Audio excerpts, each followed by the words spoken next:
Welcome and thank you for standing by. At this time, all participants are in a listen-only mode. I'd like to inform all parties that today's call is being recorded. If you have any objections, you may disconnect at this time.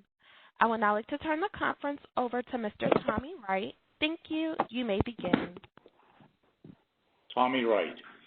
Please note that I mentioned my name before speaking, and thank you very much for that introduction. Good morning, and welcome everyone to the Differential Privacy virtual public meeting of the Census Bureau Scientific Advisory Committee. My name is Tommy Wright. I am the designated federal officer for the Census Bureau Scientific Advisory Committee. As such, I am required to preside over the Advisory Committee meeting as specified by the Federal Advisory Committee Act. We are convening this meeting today to discuss and receive assessments and recommendations on not only the 2020 Census Redistricting Data, but also the 2020 data products. At this time, we would like to thank all members of the public, the Census Bureau leadership, the Department of Commerce staff, congressional staff, and regional staff, and of course members of the Advisory Committee who are here today and as well as those who are observing today. Committee members, we are glad to have you join us, and we look forward to a very good session today. The proceedings of the meeting are being displayed at the web link found on the committee's website, which includes the number of the audio, information for closed captioning services, and other important information for today's meeting. Both the web link and the conference line can also be found at the Federal Register notice. Members, we ask that you keep your lines muted during this call unless you're called upon to speak. To help facilitate discussion, members' lines will be kept open to allow more efficient discussion, so we must keep background noise to a minimum. Please note the video function is available during this session. It is good to see everyone and really see everyone. We encourage use while presenting and during the discussion. Members, if you would like to comment, please click the raise hand icon found in the lower right-hand corner. Allison, the committee chair, will see your virtual hand raised and will call on you in turn. Because this meeting is being recorded for transcripts, we ask that you clearly state your name for the record before each time you speak. Allison will also be responsible for facilitating today's meeting. The public, as always, will have an opportunity to comment at 1:05 p.m. During that time, we welcome members from the public to provide their name, organization, and public comments during the chat feature. I, as a designated federal officer, will read the public comments during that period. The Federal Register notice, located on the committee's website, provides more information on submitting written comments. All meeting materials and written public comments are posted on the Census Scientific Advisory Committee website for public viewing. The final recommendations will be posted on the committee's website for public viewing after approval. An overview of today's agenda. First, on today's agenda, our committee chair, Allison Plyer, will provide opening remarks. Following Allison's remarks, Michael Halls and Matthew Spence will present on the introduction to the Disclosure Avoidance System. We abbreviate it and say the DAS, Research and Metrics Evaluation, followed by committee discussion. Next, Michael Halls and Rolando Rodriguez will present on the research on alternatives to differential privacy, followed by committee discussion. We'll stop briefly for a 10-minute break at about 12:15. After that break, we will have Jay Bright, a committee member, presenting the Differential Privacy Working Group deliverables for tasks 1 to 3 on the new data release. Next, we will then have the public comment period at 1:05. Following the public comment period, the committee will deliberate online to discuss and formulate recommendations. Allison Plyer, the committee chair, will lead the committee discussion and formulation of recommendations. The WebEx platform and conference bridge will remain open while the committee members deliberate. At 2:20, we will reconvene for the presentation of the committee's differential privacy recommendations, and we will end at 2:30 p.m.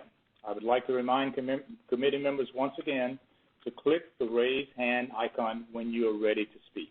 Once called upon by the chair, clearly always state your name for the record. Again, please be mindful that the video function is available during this session. We encourage use while presenting and during discussion. I will now turn the meeting over to Committee Chair Allison Plyer, who will bring committee remarks. Allison?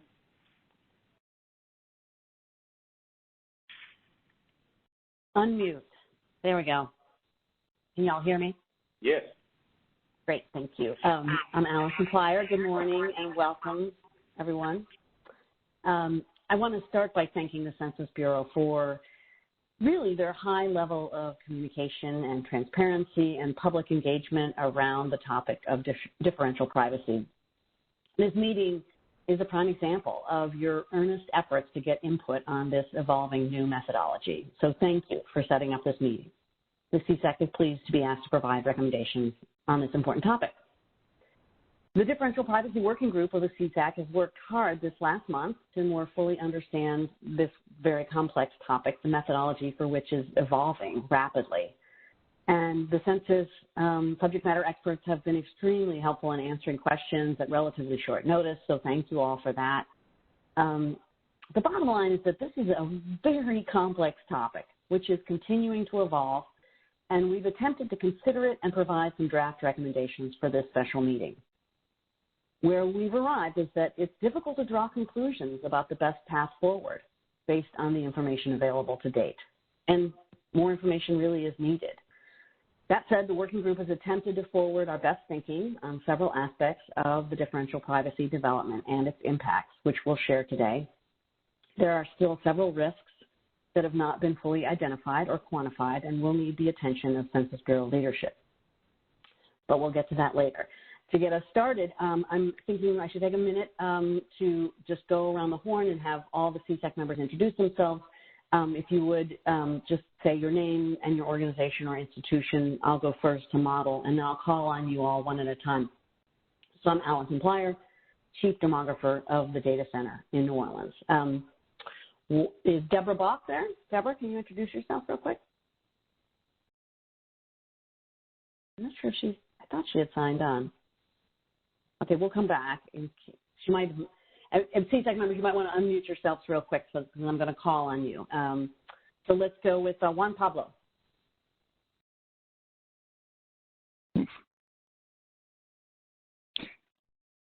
Let's see. You're there. We hear you. You can hear me? Okay. Yep. Juan Pablo Ricard. I'm in the Department of Computer Science at the University of Iowa. Fantastic. Thank you, Juan Pablo. Okay, Jay Bright. Jay Bright, Professor of Statistics at Colorado State University. Excellent. I think Jeff Lauer is there. Jeff?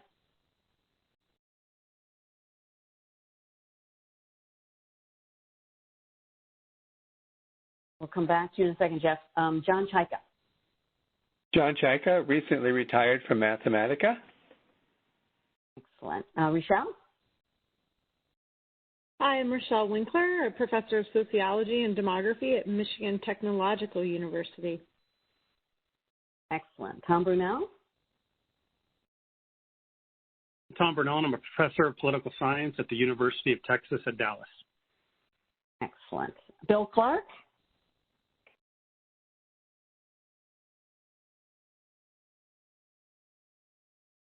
Hey, Bill, we'll come back to you in a second. I see Andrew Samwick. Hope you're on mute, though, I think.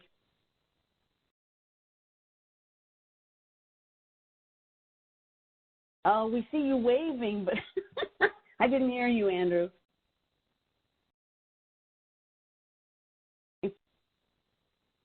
Huh. Okay, well, you might want to check with the operator to make sure we can get you heard. Shauna, I don't know if there's something we can do to make sure Andrew's heard, but I saw his lips moving, so. Thank you, Andrew. Let's see, we've got Kathy Pettit. Yes, I'm Kathy Pettit. I'm a researcher at the Urban Institute. Thank you. Chris Moore.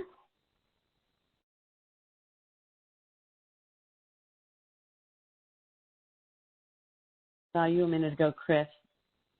Chris, can you unmute yourself and say hello? Can you hear us?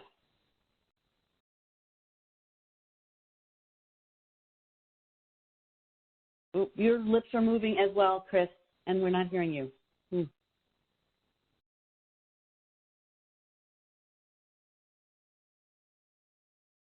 Okay, so we need some more troubleshooting for both Chris and Andrew. We'll get back to you all. But we see you're here. Thank you for being here. Let's see. I think Kunal, are you? Yeah, I see you, Kunal. Hi, I'm Kunal Talwar. I'm a research scientist at Apple in California. Fantastic. And Kunal, oh, you're good. You've got CSAC behind your name. I can still see you. Okay, cool. Okay, the other folks, let's see. Lou Fisher, I don't know if you're here with us today. Looks like not. But if you are, tell us hello, Lou.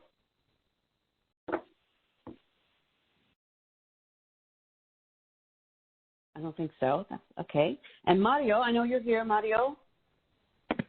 Hi there, this is Mario Morazzi, former Executive Director of Puerto Rico Institute of Statistics. Good morning to everyone. Good morning. And let's see, I don't think we have Krishna Rao. No?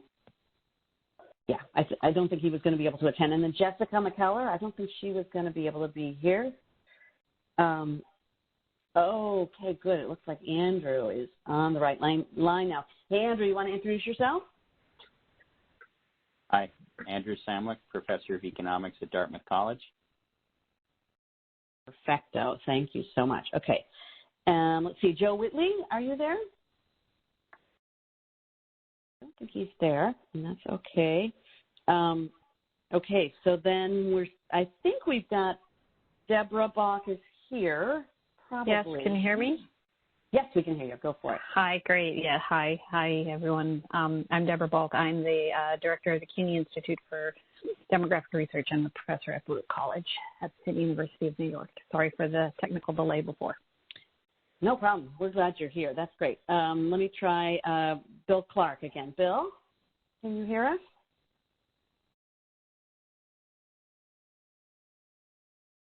Are you on mute, Bill? I see a video of you somewhere here, but maybe not.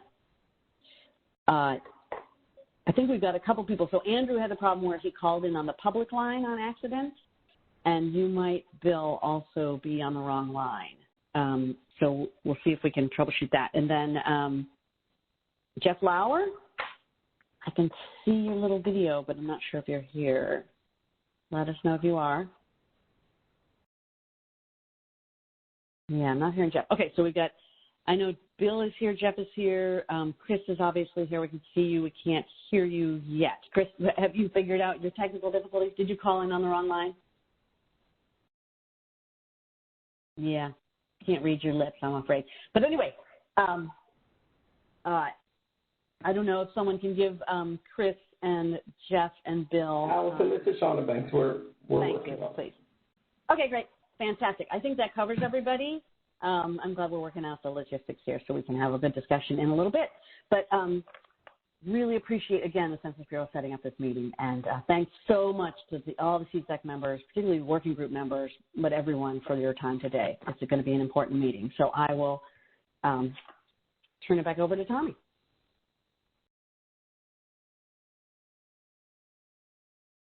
You go through the roll call, and to handle the difficulties, you do an excellent job. We really appreciate it. Now we will hear from Michael Halls and Matthew Spence, who will present on the introduction to the DAS, that's the Disclosure Avoidance System, Research and Metrics Evaluation. It will be followed by committee discussion. Michael and Matt. Great, thank you, Tommy. This is Michael Hawes, and Matt Spence just came on. Matt will be driving the slides today, so we'll wait for him to load them up. Hi, this is Shauna. Give us just a moment. While he's doing that, just a little bit of context. So the materials that Matt and I are going to be presenting today are going to look very familiar to those of you who are members of the Differential Privacy Working Group, but we did want to walk through this information for the full committee in order to provide context for the discussion and then your recommendations later. Can you go to the next slide, Matt? So between December of 2020 and March of this year, the Disclosure Avoidance System, or DAS team, spent a long time fine-tuning the parameters and settings of the algorithm in order to ensure fitness for use for the PL94-171 redistricting data summary file. We conducted over 600 full-scale runs of the top-down algorithm using 2010 census data against the complete redistricting data product schema.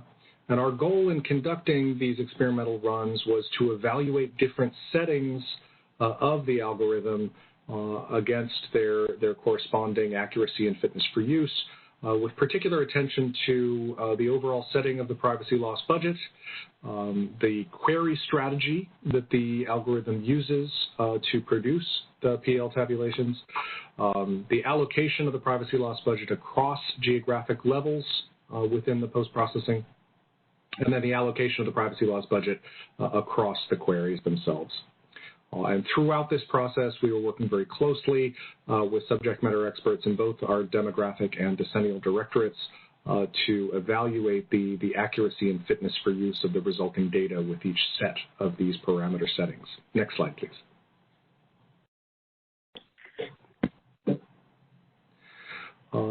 Now, there's a nearly infinite number of ways that you can assess accuracy, and accuracy and fitness for use is going to vary depending on the specific use cases that you are interested in. But in order to perform this tuning, we needed to have some objective standards against which to evaluate the resulting output of the algorithm with these different settings in place. We used a wide swath of accuracy measures to accomplish this, but one particular one that we set as our targets to ensure fitness for use for Redistricting and Voting Rights Act purposes was the one that I'm just about to walk through here. This was an accuracy target established based on use cases for Redistricting and Voting Rights Act enforcement that were submitted to us by the U.S. Department of Justice and by redistricting experts from around the country.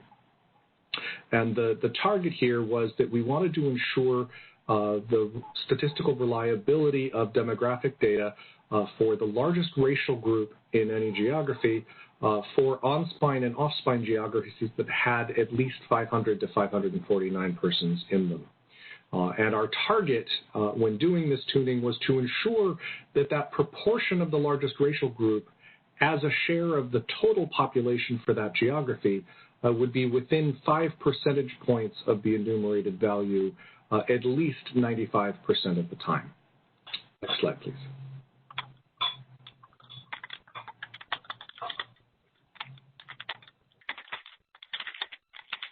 Here we go. So as we were conducting these experiments, we divided the parameter settings roughly by 3 dimensions.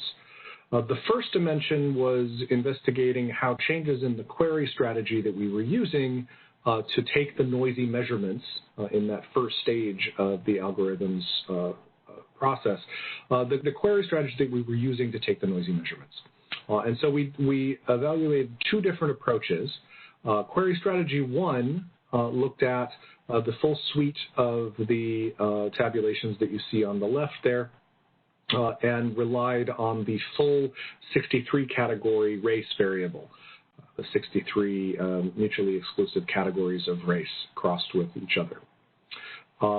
The second query strategy that we were looking at was selected based on feedback that we've received from a number of stakeholders, particularly within the civil rights community, to investigate what would the impact be if we prioritized a subset of those race categories instead of running all the tabulations against the full 63 categories. So query strategy 2 looked at a smaller 11 category mapping of those fuller 63 categories. And it was based on the OMB 11 categories that are primarily used by the U.S. Department of Justice for Voting Rights Act enforcement. Now, in Query Strategy 2, the full 63 category race variable was still included in the detailed tabulation. That's the every variable crossed with every other variable. But for the simpler tabulations higher up, we then prioritize the 11 category instead of the full 63 category. So dimension 1 is which selection of query strategy to use. Next slide, please. The second dimension that we were evaluating was looking at different allocations of privacy loss budget across the queries from which we're taking the noisy measurements. Allocation A provided an equal share of the privacy loss budget to each query in the strategy. Allocation B gave a variable share of the privacy loss budget to the different queries depending on the query's size, with the detailed query receiving the most because it's the largest, and the simpler queries like total population receiving smaller shares. So allocation A, equal shares to each query. Allocation B, variable shares by size. Next slide, please. And the third dimension that we were evaluating were changes to the geographic spine that the algorithm uses during post-processing.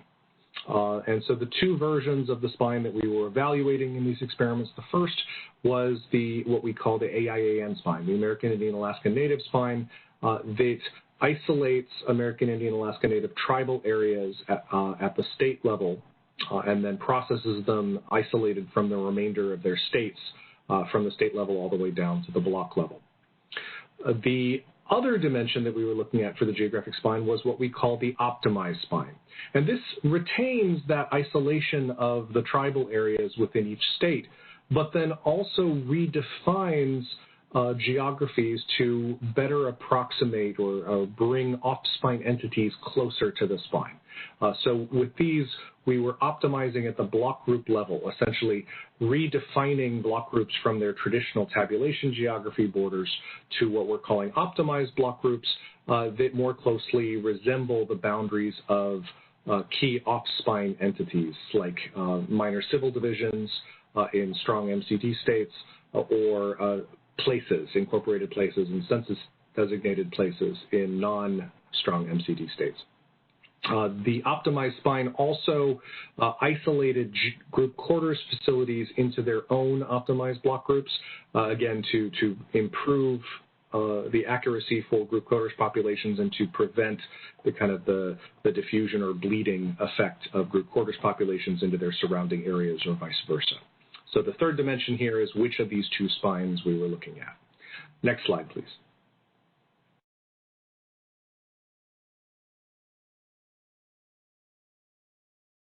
Moving on it here. There we go. So with these three dimensions in hand, we had 8 permutations of those 3 dimensions, and they're represented here in the first 3 columns. So 1A with the AAN spine, 1A with the optimized spine, and so on. And what we determined was through these empirical runs of the top-down algorithm using 2010 data, we found the minimum amount of privacy loss budget that would be necessary for each of these combination of strategies to achieve that accuracy target that I went through before. And so what you see in this right-hand column is the minimum amount of privacy loss budget represented as values of epsilon that would be necessary to achieve that target of the proportion of the largest racial group as a share of the total population for on-spine and off-spine geographies to meet that accuracy target of within 5 percentage points of the enumerated population at least 95% of the time. And so those are the values you see here on the right. Next slide, please.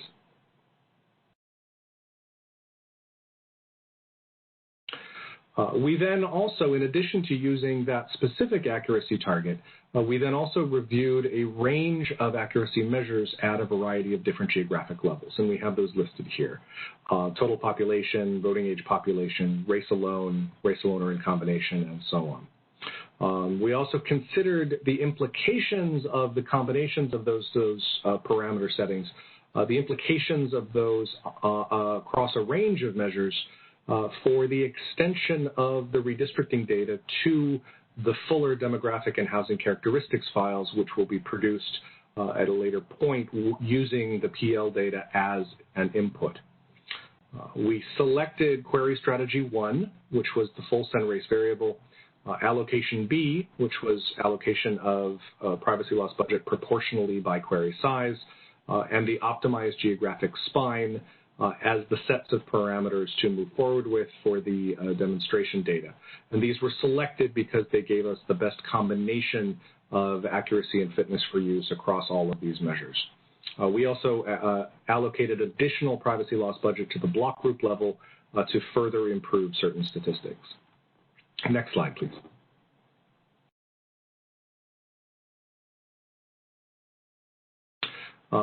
Over the last year and a half, the Census Bureau has released a series of demonstration data files using 2010 census data run through the top-down algorithm to allow our data users to evaluate the resulting data and to provide input that will help further improve the disclosure avoidance system in the top-down algorithm.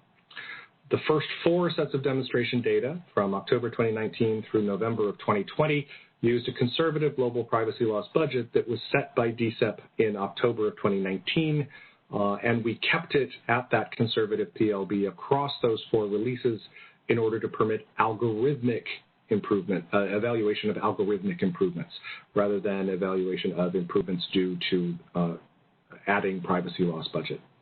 The actual 2020 census data products are not going to be held to this lower privacy loss budget. And in fact, for the April 28, 2021 set of demonstration data that we released those demonstration data using the same settings, but at 2 different privacy loss budgets. The first with the privacy loss budget of 4.5, which is holding constant to the previous versions that we released. And then the second with a privacy loss budget of 12.2, which we believe more closely approximates the level of privacy loss budget that DCEP will be considering for the actual 2020 Census Redistricting Data Summary file. With the higher privacy loss budget, that 12.2, we're pleased to report that we exceeded our established accuracy targets for places and other off-spine entities that had populations of between 500 and 549 people. In fact, whereas we had set that to be at least 95% of the time, we actually achieved 99.52% of these geographies meeting that accuracy target. And larger geographies performed even better. We will also be releasing a final set of demonstration data in September of this year using the actual production settings and parameters that will be used for the 2020 redistricting data file that will permit data users to assess the anticipated accuracy and fitness for use of the actual production run. Next slide, please. For those who are interested, you can see how the privacy loss budget was allocated in the April 2021 demonstration data. These tables show how it was allocated by geographic level, represented in the bottom there by shares of row, which is with the variant of differential privacy that we're employing. Privacy loss budget is allocated in shares of row and then can be converted into an equivalent epsilon at the top. So you can see that the largest shares of privacy loss budget were allocated to the optimized block group and state levels for these. Next slide, please.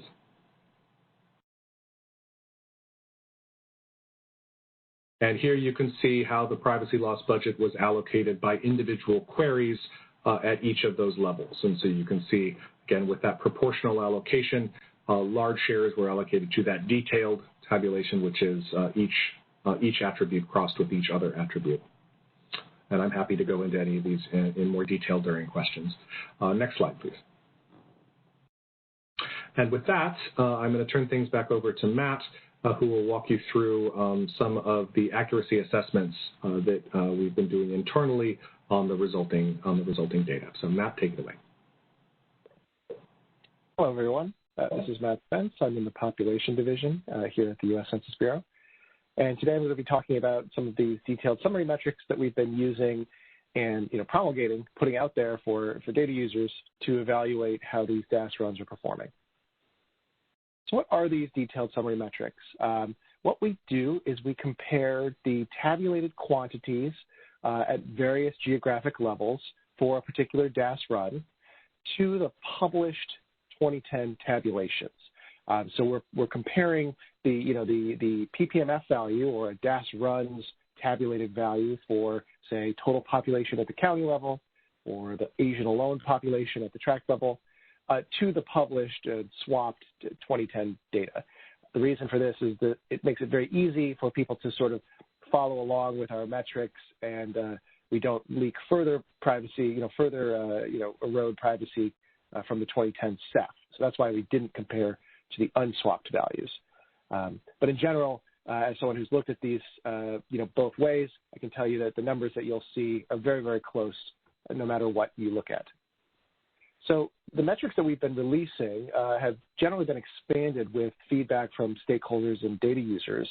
And the ones that we released in the April 2021 release included measures of accuracy, like mean absolute error, which is a measure of what's the absolute sort of average change, plus or minus.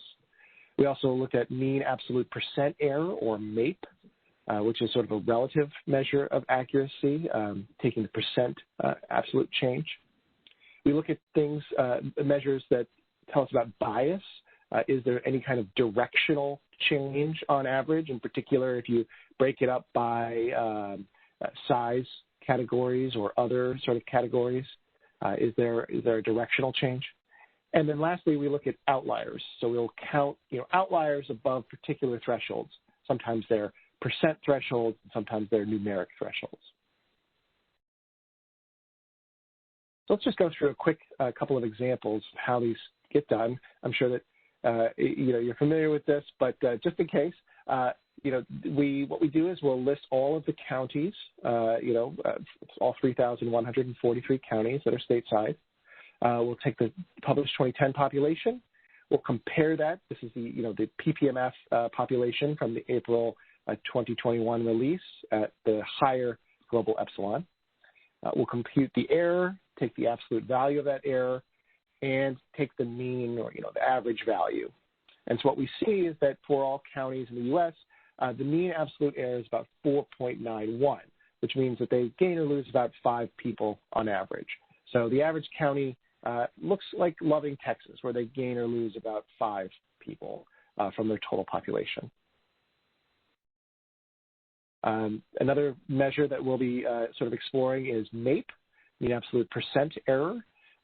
Very similar sort of calculation. Take all of the counties and list them out. Take the population that was the published population, compare it to the PPMF population, and here we just take the percent error. So we divide by that base, that published total population, to get the percent error.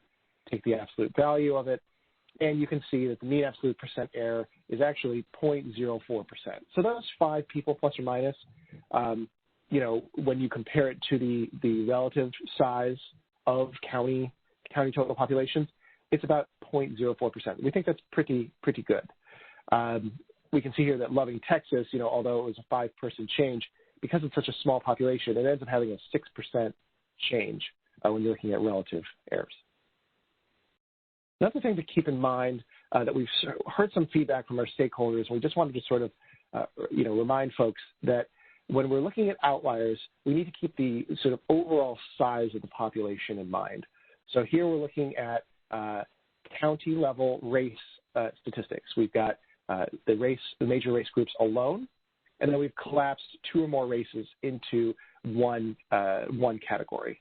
So what we can see here is, this is at the county level, so there are 3,143 counties, and this is the count of counties where the absolute percent difference for the population is greater than 10%. So that one county had the white alone population exceed a 10% error, a 10% change, versus 2,131 counties had the absolute percent change for the NHPI alone population change by more than 10%. And so, if you compare the count to the overall number of units, you can kind of get a little bit of a disturbing view that this seems very concerning, that certain characteristics are performing not as well. Nearly over 2/3 of the counties have a very large change in the NHPI population. They exceed that 10% threshold. But when you look at the average population, even at the county level, there's a big difference. So for the white alone population, the average population is 77,000 or so at the county level, whereas for the NHPI alone population, even at the county level, the average size is 172 people. So, obviously it's a lot easier to hit a 10% of 172 error than a 77,000 error. So that's something to keep in mind. One of the things that we do in these metrics is that we sort of break these statistics out by category sizes. So, we kind of group, like with like. We group all counties of certain populations or all places of certain populations. And so that's one thing you can do. Here we're looking at incorporated places where the population is fewer than 10. So, here are all the places with the white alone population fewer than 10. Here are all the places with the NHPI population with fewer than 10 NHPI alone persons. So you can see that, of the 19,000 or so incorporated places in the U.S., only 99 of them have, are places where the white alone population is fewer than 10 persons. But of those 99, 89 of them have a very large, sort of an outlier. They meet that outlier of the white alone population changes by more than 10%. So when you start to compare like with like, you can start to see that, in fact, it's much closer, the sort of percent exceeding the threshold compared to the overall number of units is a lot closer. So that's just something to keep in mind as we're looking through these outlier metrics. This is something that we've heard feedback on, and we just wanted to address. So with that, let's take a couple of looks since the initial release of demonstration data. One of the nice things about these metrics is that we can compare across time and across runs.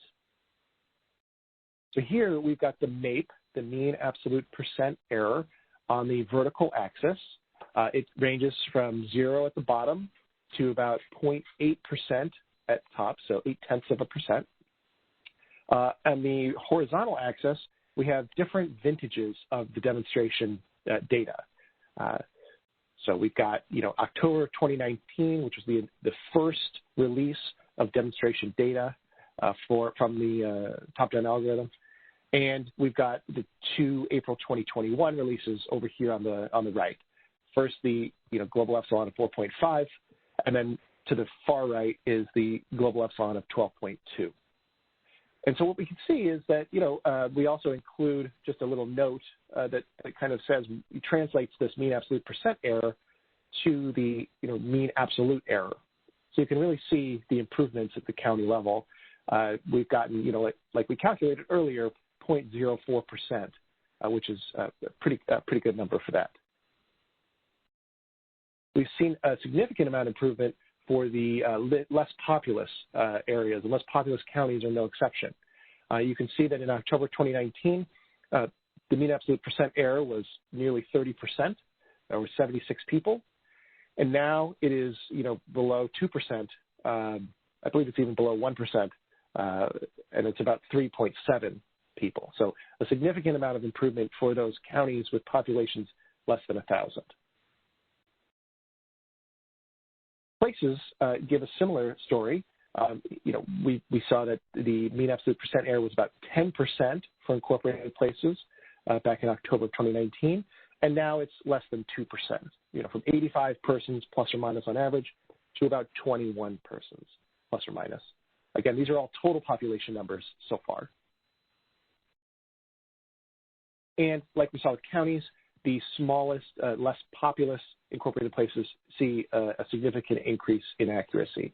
So the October 2019 number was nearly 20% for the less populous places under 500, and now it's closer to about 2.5 to 5%, somewhere in that range, about 3%. But you can see it's 43 persons down to 3.5 persons. likewise, along with this, looking at the outliers, we've seen that the outlier counts have gone down sort of in concert with mean absolute error and mean absolute percent error. You can see that, in the initial run, nearly 8,000 of the 19,000 incorporated places, so nearly half, exceeded a 5% error, and now that number is below 1,000, exceeding a 5% error in total population for incorporated places. And keep in mind, some of these incorporated places are very small. That said, we have seen a couple of places where we've seen some steps backwards. This is one of them, and we'll go into more detail in a few slides. This is looking at federal American Indian Reservation and off-reservation trust land, looking at the total population. Here, because these units are so small, we looked at mean absolute error. So this is not the relative error, this is the mean absolute error. And you can see that, between November and April, even with the higher PPMF, we've seen slightly worse accuracy.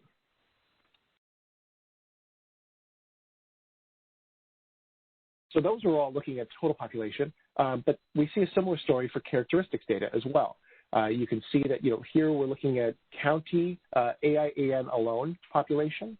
Again, we're back to looking at the mean absolute percent error, or MAPE, on the horizontal axis. It ranges from 0 to 35% in this graph. And what we can see is in October 2019, it was over 30% error, and now it's below 15%, on average. So the average county sees its AIAN alone population change by less than 15%, which is a nice improvement since the earlier demonstration data. Hi, Matthew. It's Shauna Banks. Sorry to interrupt. I want to ensure that we do have time for discussion. So, I'm almost done. Thank you so much. Thank you. Thanks. So we see a similar story for places. And, looking at the characteristics in these AIAN areas, so this is AIAN alone population in these tribal areas, we do see improvements as well. So looking across all the detailed metrics that we calculate for these PL data, we ask ourselves, well, where have they gotten worse relative to the November PPMF? And this is the list of places where it's gotten worse. We can see that there are some, areas like tracts in Puerto Rico where they've gotten, worse. The accuracy has gotten worse. Their school districts in general have seen that as well. We're seeing a slight increase in the mean absolute error for minor civil divisions. As we saw earlier, the Federal American Indian Reservations and off-reservation trust lands have got a slightly worse MAE, as well as Oklahoma tribal statistical areas. And then for characteristics, we generally see much better numbers. The exceptions are when we collapse the race category to 2 or more races, and so we see a step backwards in accuracy for state, incorporated places, and tracts. But again, a lot of these are very, very close to what we saw before. And then my final slide is sort of other areas of concern. All of this we've heard from stakeholders, so we really appreciate that. And we're continuing to look into these things. So we still see that, occupied and vacant statistics seem relatively noisy, especially given that there's a fairly high amount of epsilon being devoted to just those statistics. We're seeing some inconsistencies between the unit and person files. Some of this is sort of, intentional and unavoidable, but efforts are underway to sort of look into what we can do to address those. And we'll continue to see some, somewhat improbable results, such as blocks where, everyone is age 17 and younger. That concludes my presentation, and I believe I will pass it back to Michael. And actually, in the interest of time, there's some additional slides in the deck, which I'm sure are being shared with you on how the public can submit feedback on these demonstration data or how to stay informed. Just go to census.gov and search disclosure avoidance, and you can sign up for our newsletter or get any of our additional information. So, Shauna, I will turn it back to you. This is Tommy Wright. Thank you very much, Michael and Matt, Now we will hear from the committee, and I'm going to yield to my good friend, Allison. Okay, great, thanks so much. So committee members, hopefully you remember the little raise hand feature. If you click on the participants icon at the bottom, you'll see the list of participants, or I do anyway. And then there's a tiny little hand in the bottom right corner there. So if you have a question, please jump in. I think we had, and this might be a good time to ask a couple of those ones that were outstanding that we had, like Rochelle. I could pose one of them just to get us started. Not specifically related to what you all were talking about, but you are the folks who know the answer to this question. So the demonstration product, released at the end of April, as you said, included that privacy loss budget of 12.2. And we, as we were thinking about our recommendations, we're trying to find out or clarify in our own minds whether and how setting an epsilon at that level for the PL file would impact later data releases like the DHC file. So will an epsilon of 12.2 or something similar limit the amount of privacy loss budget that can be applied to the DHC file, and how so or how not, and can you tell us about that? So that's a great question. This is Michael Haas again. It's an excellent question. Yes, you're correct that the amount of privacy loss budget allocated to each data product that we produce is going to aggregate across the different data products, and that will reflect the overall global privacy loss budget for the entire 2020 census. So when DCEP, our Data Stewardship Executive Policy Committee, is going to be making their decisions about privacy loss budget for each of those data products, they have to have in mind kind of approximate kind of levels of privacy loss budget that are anticipated for the subsequent data products, because we're not releasing them all at once. Now, in the case of the DHC, or the interaction of the PL file and the DHC file, because the PL serves as an input to the DHC will inherit accuracy from whatever privacy loss budget is allocated to the redistricting data. But DCEP acknowledges that there will be additional allocations of privacy loss budget necessary to then essentially fill in the remaining detail necessary to expand the redistricting data into the DHC.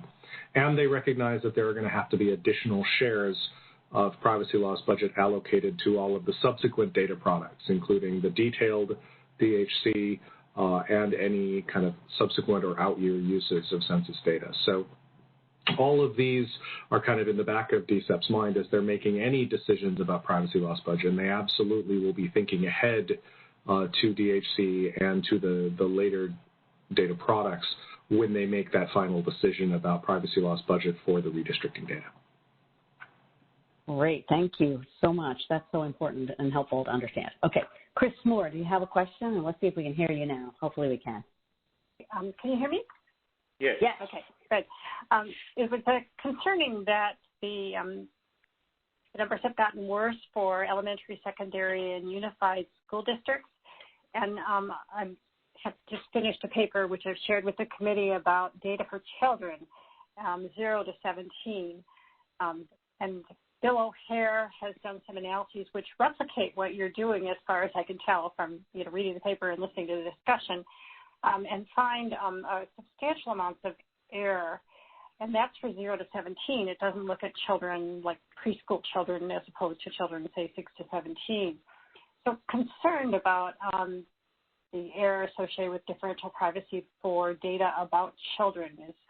Where is that on your agenda?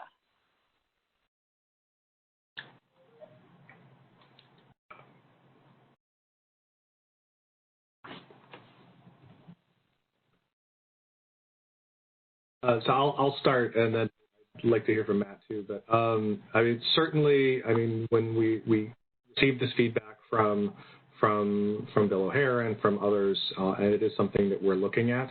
I think the disclosure avoidance system team in particular often kind of solicits the expert input from our population division on kind of where priorities ought to be in terms of additional parameter setting, and then DCEP themselves will be weighing in on what acceptable accuracy targets are going to be for all the different tabulations. You want to say anything more about what POP division looks at when you're assessing these? Thanks for the question. Absolutely. Keeping these things in mind is something that we were really looking into. We initially developed these metrics with the full suite of DHC data in mind. So we have, if you open up the spreadsheet, you'll see that there are several tables that go into a single year of age accuracy for things like school districts on the, I think it's the second or third tab, the use cases tab. So unfortunately, with the PL data, we're not able to evaluate that because age is a simple, voting age or not voting age. That said, there are some metrics that we've been looking at, such as counting blocks where with no blocks that have no GQ population, so it's not a GQ issue, and everyone is age 17 and younger. So we do look at some of those sort of improbable metrics. We've not really done a lot of deep dives into the PL age data as characteristics data. We have been looking at voting age, but not 0 to 17. We are looking forward, though, to upcoming experiments and demonstration data that will be released in the future as we sort of look into moving into that DHC, making that DHC data. So that will take, as Michael said, the accuracy that's already been given to PL, it will incorporate that and then sort of narrow things down into single year of age accuracy. So we will be continuing to evaluate that. We've put in air targets that we'd like to see for our own uses. As you know, age data are very used for population estimates, cohort aging, these sorts of things internally as well as externally. So we do need to see accuracy there. Chris, more follow-up question, because I note that the improbable results where there are children but no adults on a block is another issue, and just want to, I guess parents and kids are delinked in some way, and whether that is receiving consideration as well. So, certainly these are things that have been brought up. These metrics were designed to sort of highlight potential issues to look into. These are things that, Pop Division and Demographic Directorate have brought to the table. Some of this is a little bit unavoidable, though, because of the need to provide location protection.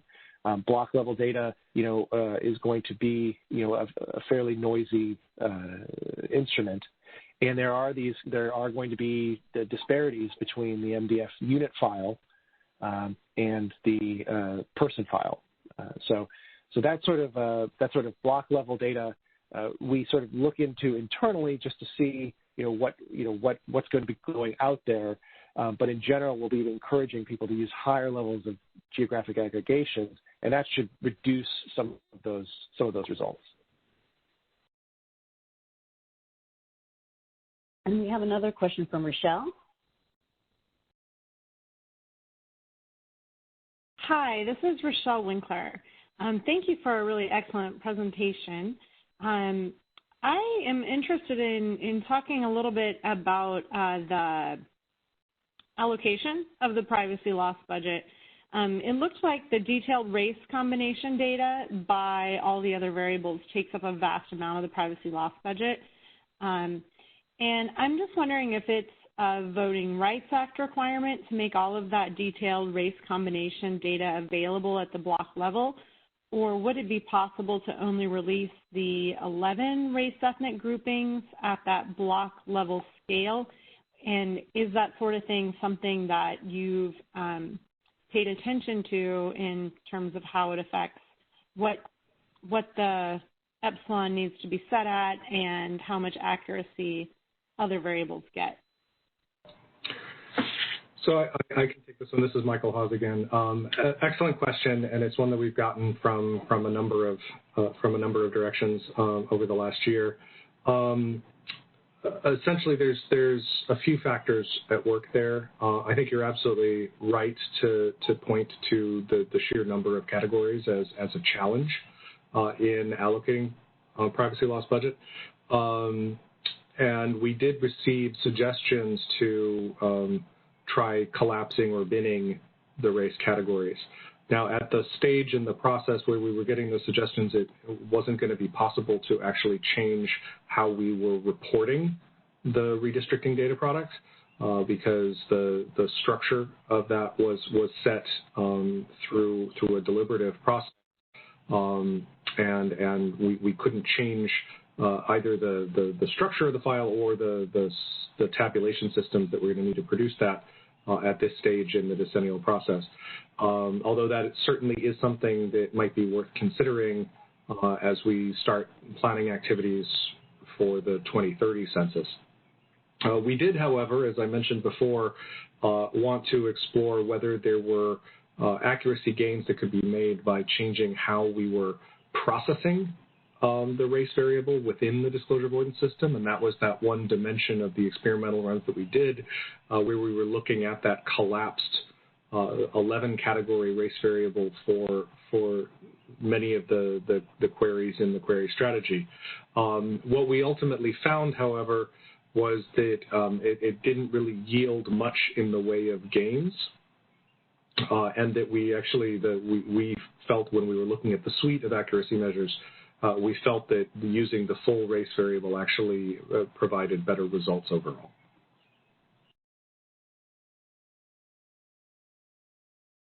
Okay, I don't see any other hands, and I know we're over time, so I guess the next census presenters will have to talk a little faster so we can catch up. But I'll turn it back over to you, Tommy. Thank you very much, Allison, and thank you very much for Michael and Matt and the committee members for the discussion as well. Allison has noted that we're a little bit behind, but let's not make it up on this session. So let's continue to have 30 minutes, and I'm going to say that there are three pieces. Michael Halls will be presenting, Rolando will be presenting, and the committee will discuss. So I'm going to suggest that each piece aim for 10 minutes. So we will now hear from Michael Halls and Rolando Rodriguez, who will present on the research on alternatives to differential privacy, followed by committee discussion. Thank you very much. Michael? Great. Thank you, Tommy. This is Michael Hawes again. Just waiting for opportunity to share my screen here. Just a moment, Michael. This is Shauna.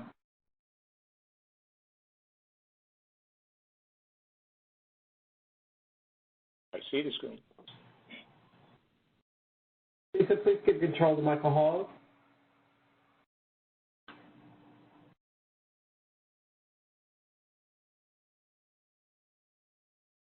Shauna? Yes, ma'am. Can you hear me? Okay. Everyone, please hold. Yes. Go ahead, Lisa. Yes, it's technical issues. It looks like I lost my connection through VPN. Shauna, are you able to take over?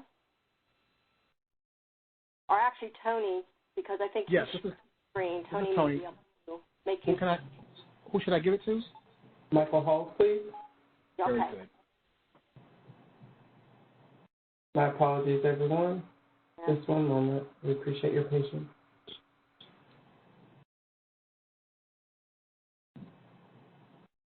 Michael, are you able to begin covering your topic? Oh, here, I just got the ball. Hang on one moment. Thank you. All right. So, there you go.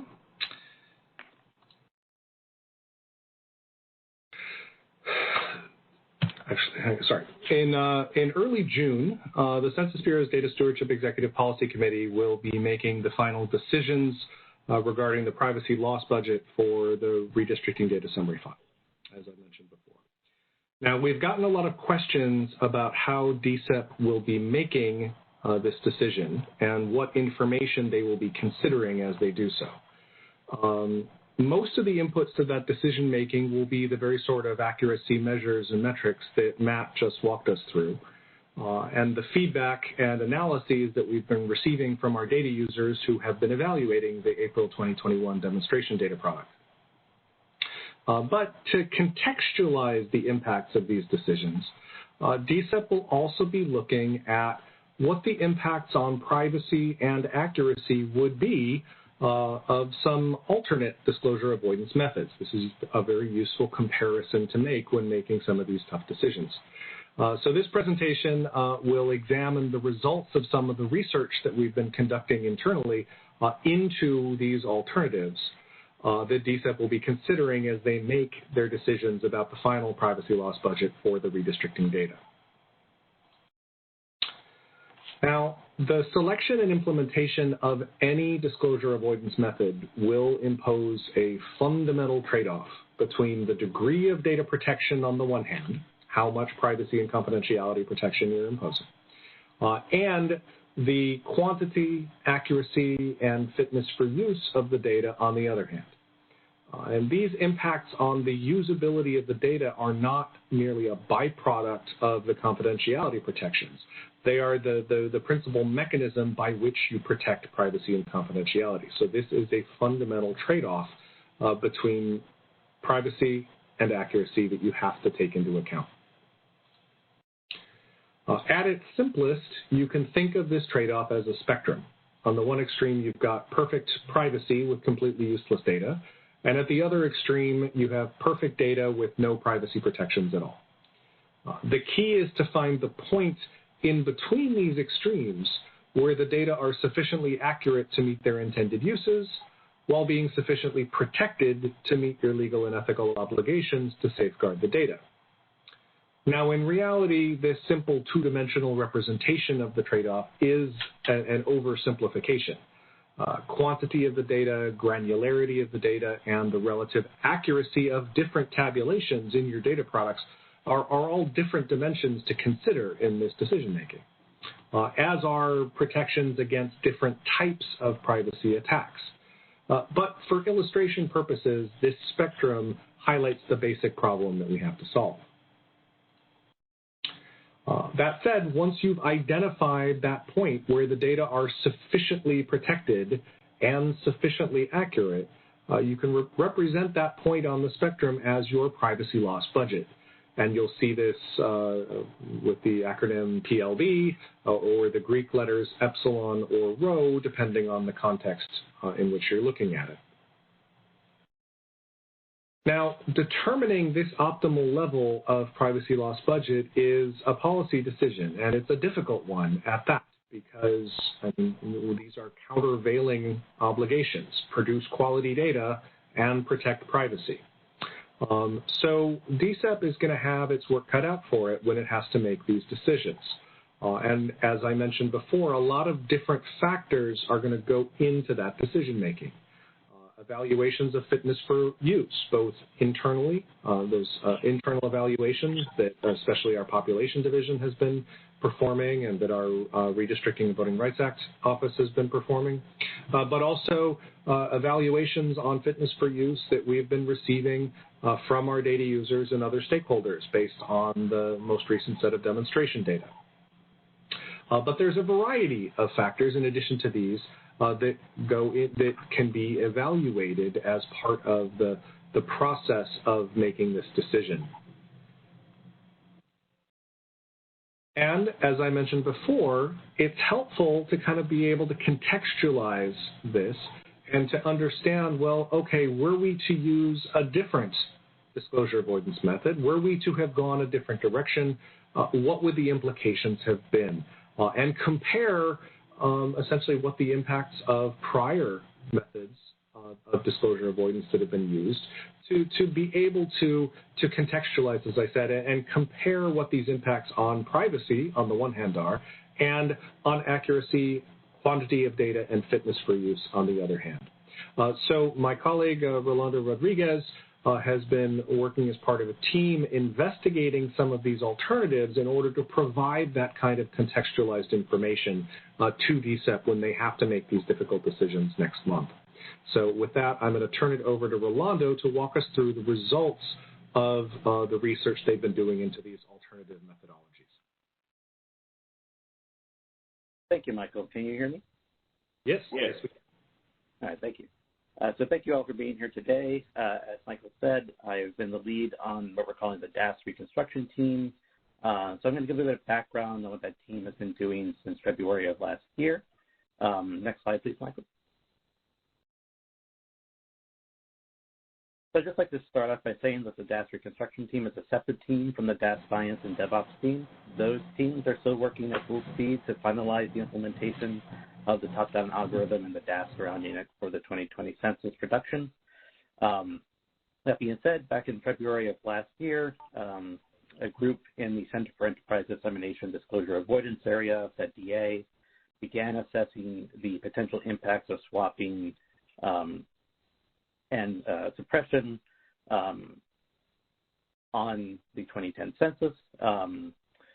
Since then, that team has become the DAS reconstruction team, and we have performed several experiments related to swapping and the impact of suppression on 2010 census data. Next slide, please.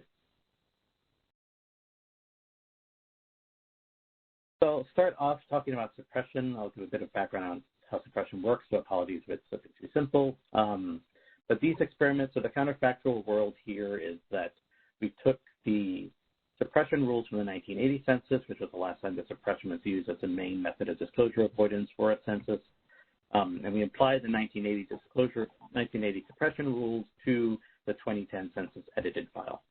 And so that's kind of our counterfactual world here, and we are using, in all cases here, race categories as provided by OMB that I'll go over in a second.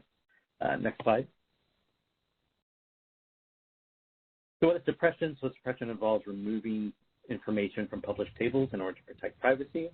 In the 1980 census, there were two types of suppression used, table suppression, in which whole tables are suppressed, and then cell suppression, in which only some of the cells of the tables are suppressed. So table suppression involves just deleting tables that fail some kind of threshold. So there's too few people who feed into the table, let's delete it. Cell suppression involves deleting individual cells of a table where those cells have also failed to meet some specific threshold, usually a number of people who feed into the cell as well.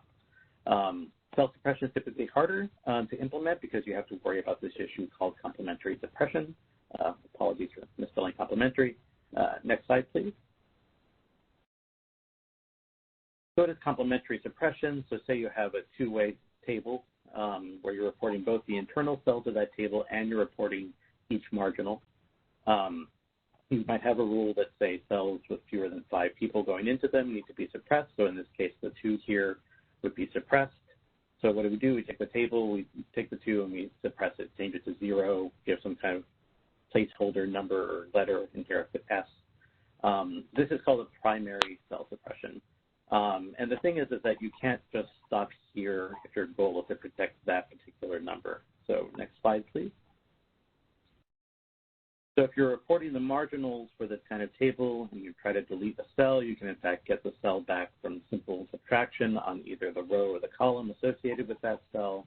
So you have to then suppress the row and the column, but then you end up being able to do the algebra anyway if you leave even one value in a two-way table. So to prevent that one number from being reported, you have to in fact, in this case, suppress the entire table.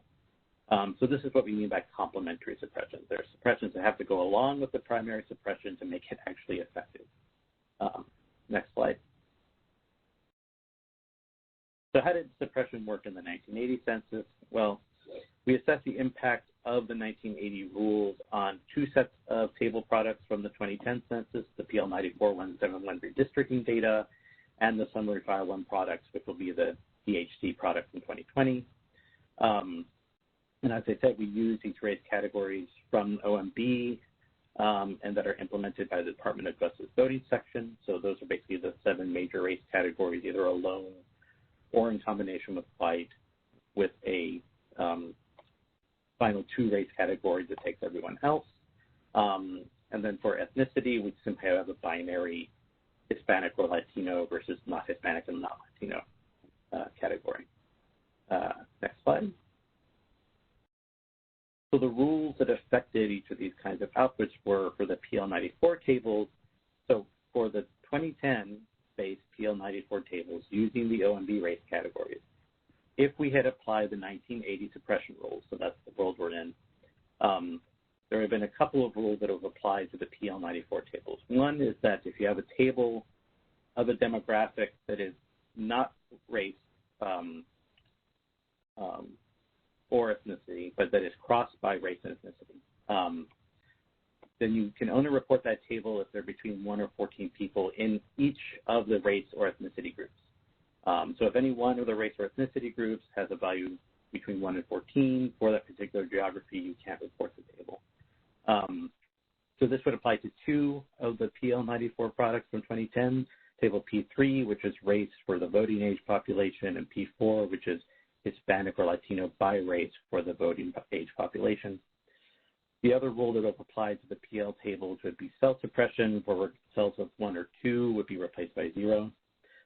That would apply to the 2 larger tables, P1, or coarser tables, I should say, P1, which is just race, and P2, which is Hispanic or Latino by race. Additionally, we looked at rules that would have affected the additional SF1 tables. The rule there is just that if you have a geography that has between 1 and 14 people, then you can't report the SF1 tables there. So that affects all the person level tables. Next slide, please. So just to say a little bit about what the potential impact of these suppression rules would be on privacy risks. So the thing about suppression is that you do it correctly, you are actually removing usable information from the tables. This is as opposed to other methods like swapping, which maintain the data there but move it someplace else. So here we're actually deleting data. That means if we do enough of it, we can prevent the kind of reconstruction of edit re-identification attacks, for instance, that we illustrated on the 2010 census that was the reasoning for moving towards formal privacy. The thing with suppression is that if we suppress enough tables, we can eliminate the risk of a specific attack on using a specific set of tables as inputs for the attack, but that is not at all equivalent to the kinds of broad privacy protections that formal privacy methods would afford you. So that proviso, next slide. So here I have results for the PL94 products. I'm going to start up here with tables P1 and P2, which are race and Hispanic or Latino by race. So as I said before, these would be affected by cell suppression. So cells of 1 or 2 would become 0. Note that I am only showing the primary cell suppression results here. Additional complementary suppressions of cells would be necessary to make an actual working cell suppression system. So as you can see here, at the nation and state level, there's not going to be any cell suppression necessary.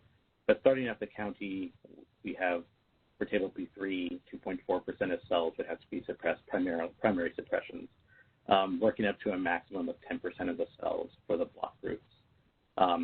Table P2, since it crosses by another variable, it's of course going to need more suppression.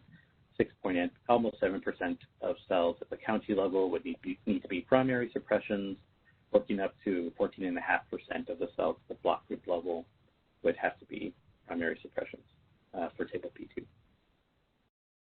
Next slide, please. Now, tables P3 and P4 are different because they cross race and ethnicity by another demographic, so in this case, age. They would have table suppression applied. So that means if any of the geographies have a race category or race by ethnicity category that has fewer than 14, has between 1 and 14 people, the whole table P3 or P4 as appropriate would just be deleted, not reported. So as you can see here, the amount of table suppression for these particular tables on 2010, if we had used the 1980 suppression rules, would have been very high. So at the county level for P3, 50% of the counties would have their table not reported, working up to 95.7% of the block groups would not have their P3 table reported. And almost 84% of the blocks. For P4, again, because it crosses by another variable, things get worse. The county level, 84% of counties wouldn't have their P4 table published. 100%, I mean, it's just slightly under 100%, but rounds to 100% of the block groups would not have their P4 table published based upon these rules. So that's the, that would be the implications of using the 1980 suppression rules on the 2010 data using these OMB race categories. So next slide, please, Michael. So we looked at the potential for using cell suppression for tables P3 and P4 instead of table suppression. That would mean that we're adding voting age to the list of cell suppression criteria along with ethnicity and race. Again, these are only primary suppressions. We see a similar outcome to tables P1 and P2. For table P3, almost 4% of cells at the county level will be suppressed, up to a high of 13.5 for the block groups. Similar story for table P4.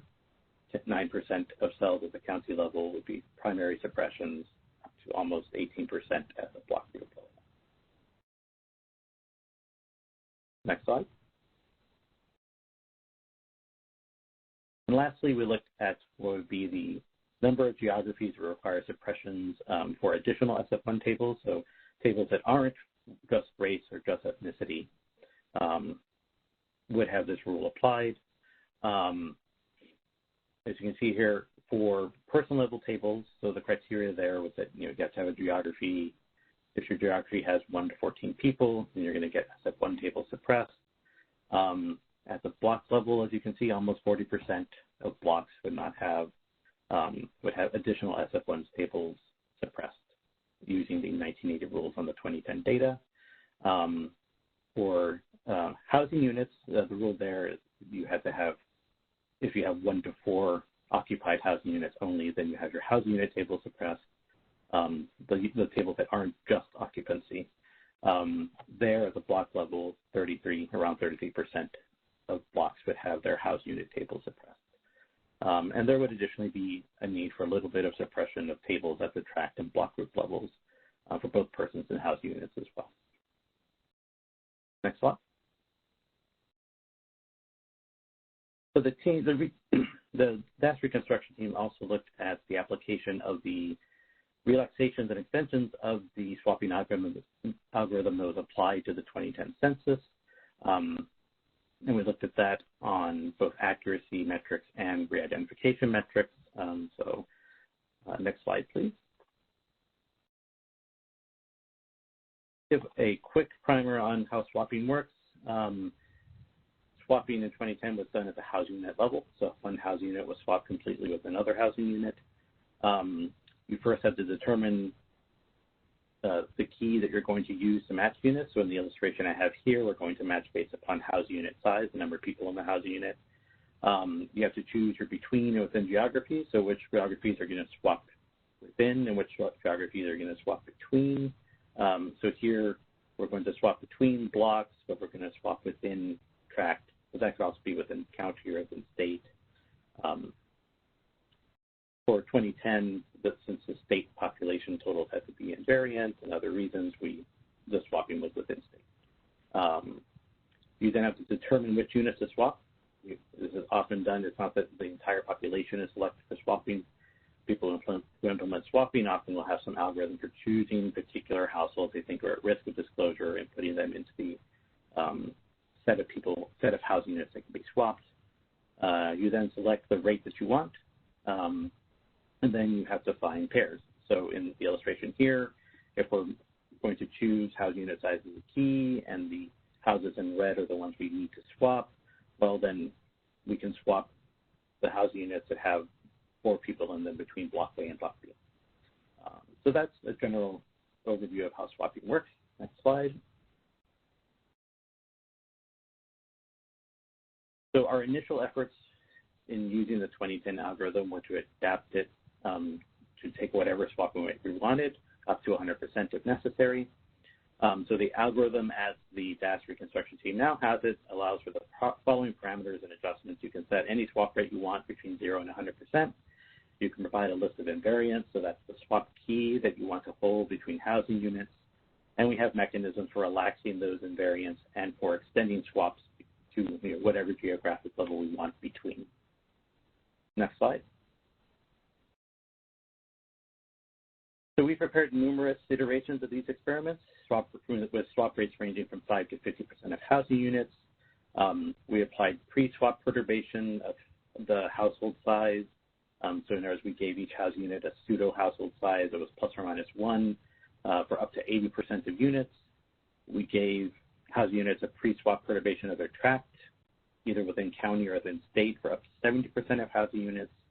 And then at the beginning of this year, we began to assess the impact that setting these parameters would have on the outcomes of the reconstruction embedded re-identification attack that the Census Bureau had done on the 2010 census. Next slide.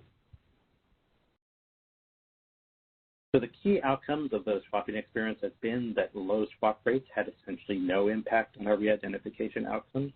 They're essentially the same they were for the 2010 SF1.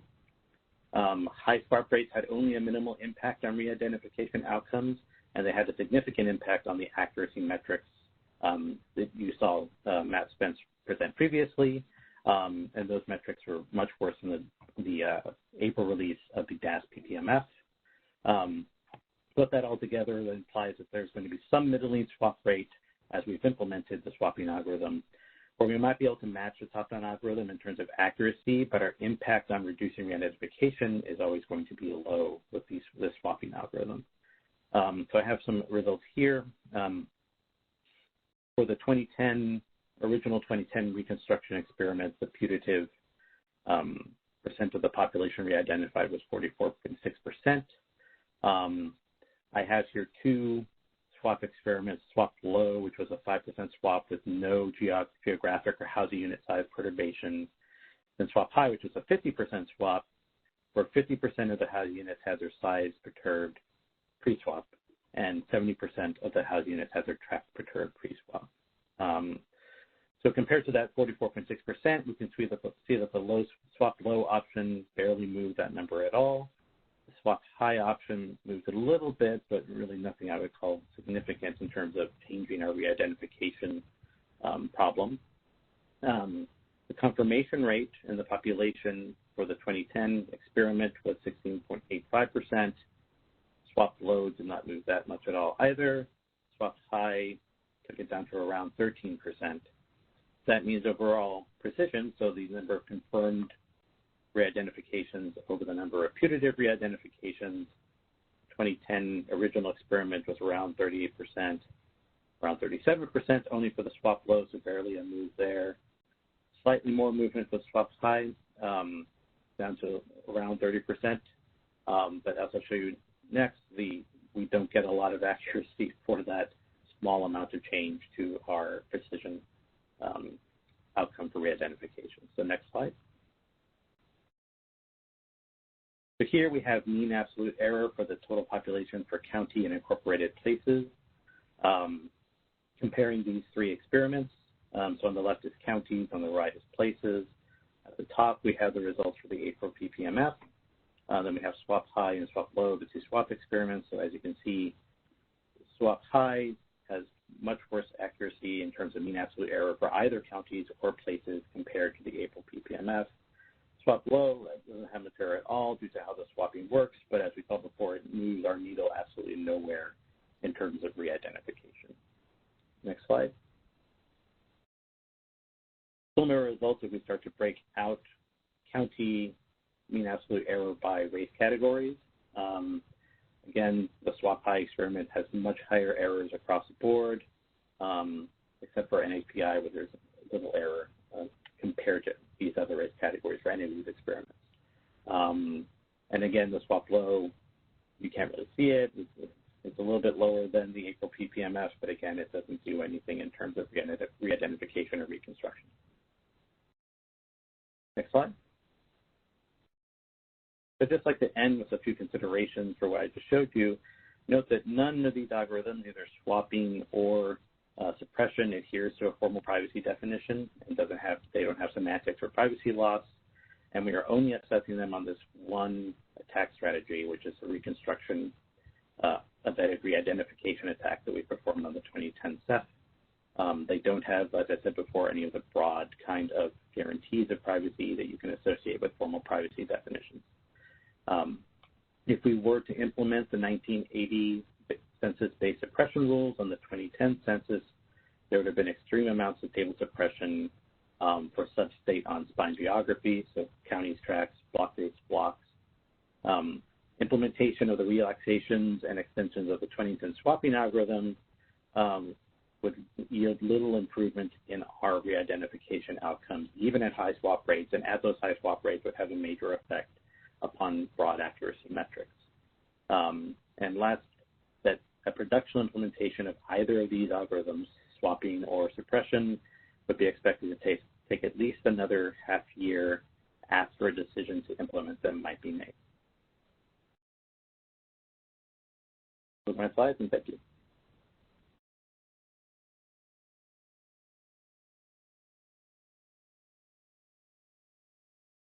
Does that mean it's time for questions? Yes, ma'am. I think, okay, great. Okay, so CSAC members, we have a few minutes. We're going to take for questions, if anyone has any. At the moment, not seeing any hands. I think there's one more question that we had that doesn't relate precisely to this. Let me see if I can find it, and maybe Rochelle can find it. My emails are getting lost. So I don't know if you accessed the one about the survey base. Do you have that, Rochelle?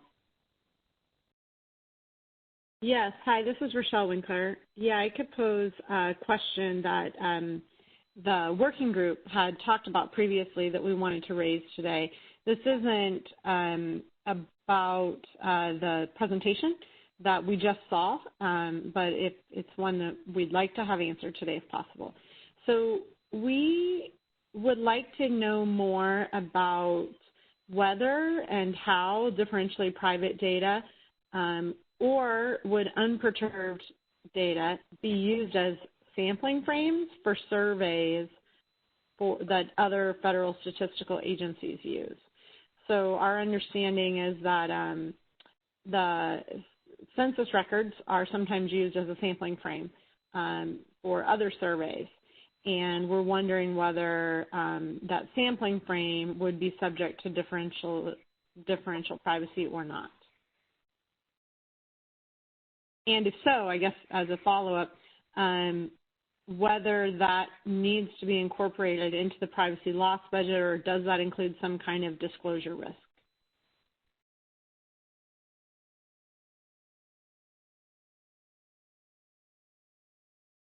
Hi, this is Matt Spence.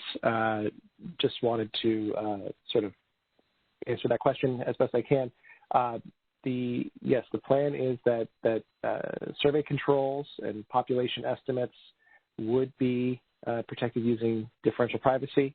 The DCEP decision on epsilon, as well as sort of future sort of PLB for these DHC releases, will take into account the need for internal uses of the data as we're going forward. So things like population estimates has a need for a fairly detailed race and age breakdown. Likewise with survey controls that rely a lot on the population estimates program and their numbers. So all of that would be protected using differential privacy and would be based on that going forward. Great, thank you. And we're still assessing. We're still assessing, the fitness for use for this as well. Just to put that out there. What was that, Pat? Fitness for use for what? We're still assessing the use of differential privacy and how well it will work with our population estimates program, and we will be continuing to publish research on this and metrics going forward. Thank you for the clarification. That's great. Any other CSAC members? I know we're running a little over, so if there are no more questions, and I am not seeing any. By the way, if I don't call on you, just open your line and speak because I may not see your hand. But it looks like I don't have any questions. Okay, thank you very much, Allison. This is Tommy Wright. I see 12:29, and let's take maybe 6 minutes and be back in our seats maybe at 12:35, if that's all right, and we'll hear from Jay. We'll take a break. Thank you very much, everyone.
committee chair, who will introduce Jay to present the report from the Differential Privacy Working Group. Allison?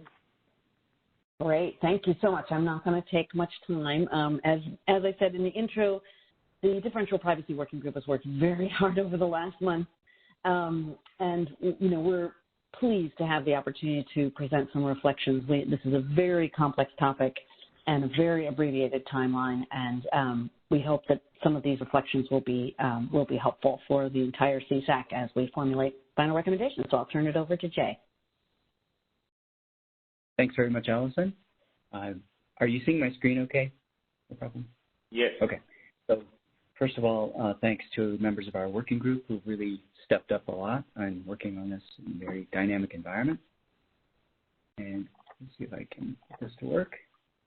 So we wanted to first start off by, previously we had noted that the Bureau's implementation of differential privacy at 2020 census scale is a pretty remarkable technical achievement. It's the largest application that we're aware of to date. It's being closely followed by other federal agencies and by other countries. And we noted that the Bureau's DP has been recognized by MIT's Technology Review as one of the top 10 breakthrough technologies of 2020. So we wanted to applaud that achievement. And our draft recommendations are organized into 10 sections, sort of loosely organized, but we'll go through those in turn. And the working group has noted that it's essential that the pros and cons of this innovative technology are studied and understood and documented and disseminated. So this first section has to do with communications and engagement. There are serious concerns remaining about how DP will affect the data's fitness for use in different use cases. So communication and transparency are going to be key to maintaining users' trust. And we really think that the Bureau has been doing an outstanding job of communications through their blogs, webinars, newsletters, presentations. This has been ongoing, and again, in a very dynamic environment, so we definitely appreciate all of their efforts in that direction, as well as commissioning of user handbooks to explain the implications of DP for different use cases and different audiences. So this leads to our first set of draft recommendations, which is kind of what you're doing anyway. These are labeled by section and then just by bullet within them. So these are for full CSAC consideration. These are just drafts as put together by the working group for the full CSAC to consider and deliberate later on today. The first is the Bureau should continue its efforts to regularly communicate updates and engage various user groups during the decision-making process for setting the privacy loss budget and its allocation. Second, the Bureau should actively engage with the stakeholder community as the Bureau makes final decisions about the top-down algorithm to release the PL redistricting data and going forward with the remaining products. So this is consistent with what we're hearing this morning. The third recommendation is the Bureau should communicate the factors used by the DSEP committee to set the PLB. And fourth, the Bureau should publish 2020 census data handbooks for data users targeted to different audiences that parallel the handbooks created for the American Community Survey. We endorse the decision of the Bureau to publish plain language explanations for users about practical implications of DP, starting with the PL file and then going forward as new products are released. So the second section of our recommendations is a little bit of miscellaneous kind of special topics that involve PLB allocation, custom geographies, and things like that. So these don't necessarily hang together so tightly, but I'll just jump into them. And we wanted to commend the Bureau's efforts to improve the DP adjusted estimates for off-spine geography and to increase the PLB allocation down to block-level geography. And we recognize the importance of block-level data in constructing sort of undefined geographies, custom geographies at higher levels, rather than their direct use.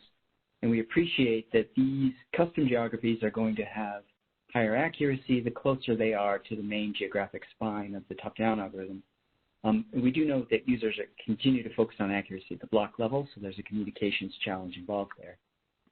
But the draft recommendation associated with this is the Bureau should publish evaluations and examples to show how error declines with the aggregation of blocks into previously undefined geographies, and to demonstrate that biases introduced by post-processing do not accumulate into larger errors for these undefined geographies, especially in low population density regions. The Bureau should produce these analyses as quickly as possible, as they will contribute critical evidence for making decisions about the needed PLB for the redistricting file.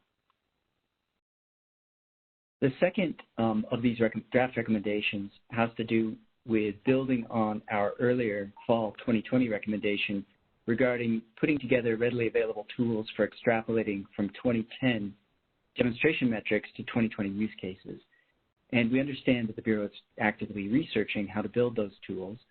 We wanted to add to that list of tools, and specifically we are interested in developing a set of tools to help users understand how error properties of custom geographies vary with distance from the geographic spine.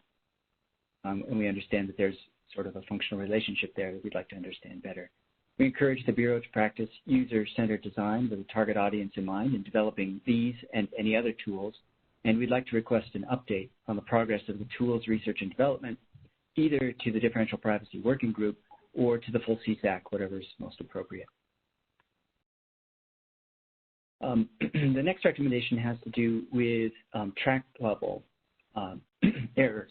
So metrics from the April 28th demonstration data show that the reallocation of PLB toward optimized block groups and blocks has improved estimates for small off-spine geographies and for census blocks, but we saw earlier today the increased tract level errors, some fairly substantial, including fourfold increases, to the point where the tracts seem somewhat out of line with other on-spine geographies.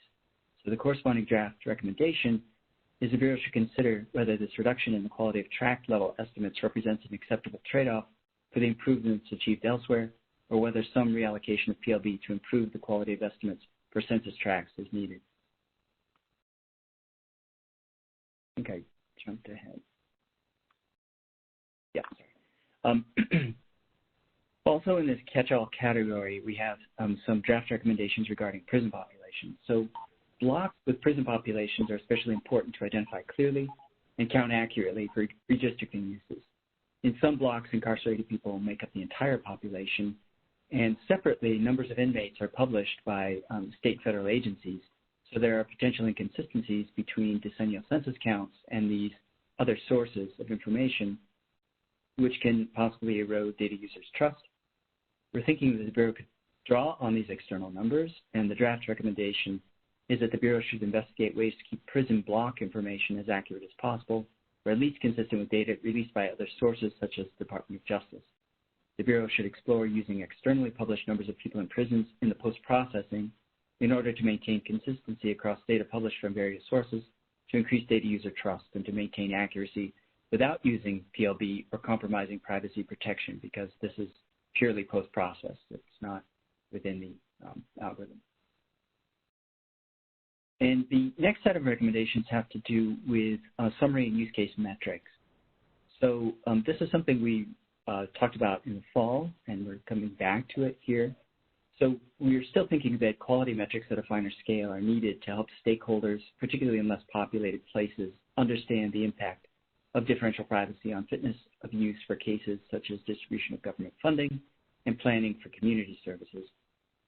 The previous Census Bureau response to our fall 2020 recommendation was there are privacy protected microdata, and so users can create their own metrics of whatever type they might want. But we noted at that time that that's an extremely heavy lift for most users. The technical demands are just too high, and it's just simply not reasonable for the vast majority of users.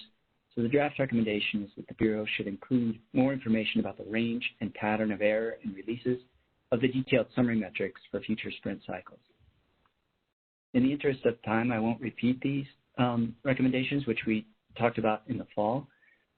But we understand this is additional work for limited Census Bureau staff time, but we believe that these additions are needed for users to be able to evaluate how to appropriately use the privacy-protected data. The next bit about summary and metrics, we do appreciate the Bureau's continued inclusion of these impossible and improbable results among the use case metrics, and we saw some of those earlier in the earlier presentations today. Among these, we saw that 4 of the 8 impossible and improbable results have been reduced substantially. One of them has been eliminated, and others have been damped down quite a bit. So we saw the example of blocks with children but no adults dropping substantially, but it's still going to bother some users. And 4 of the results haven't actually changed much in frequency at all since the November 2020 release. And so, for example, we've seen these kinds of problems in which You have an occupied housing unit, but no corresponding population, and other sorts of problems. So the presentations earlier today made clear that these are areas of concern that you're actively looking at. We appreciate that. We're concerned that these improbable cases are especially problematic for users. They're especially noticeable, and they kind of draw attention. They detract from the Bureau's overall messaging about the impact of DP and the quality and usability of the data. And so the draft recommendation is that the Bureau should explicitly address these anomalies in its application of DP and its communications regarding such findings, so just sort of call them out for special attention. Our next set of recommendations have to do with understanding the implications of post-processing. We really appreciate the Bureau's attention to improving its post-processing adjustments in order to reduce the errors that these adjustments introduce into census data. So there have been major improvements in post-processing as we've gone through this process. We're concerned that post-processing errors are still large and might explain why some of the substantial increase in the privacy loss budget from 4.5 to 12.2 didn't produce larger reductions in the various error metrics. And the draft recommendation that corresponds is that the Bureau should communicate to users whatever success has been achieved in reducing post-processing error and provide evidence that post-processing error is not limiting in a substantial way the overall reduction in error achieved by the increase in the privacy loss budget. This is returning to another theme that we mentioned in the fall. The noisy counts prior to post-processing in the top-down algorithm give unbiased estimates with known error distribution properties. And having these data available would facilitate assessment of any biased properties for the privacy-protected data, including something we were concerned about and mentioned in the fall, the potential for positive biases created during post-processing due to non-negativity constraints and the possibility that those accumulate as custom geographies are created. So returning to that earlier recommendation, we are just sort of reasserting it. To facilitate assessment of biased properties for the privacy-protected data, the Bureau should release the non-post-process measurements used in the top-down algorithm, which are unbiased estimates with known error distributions.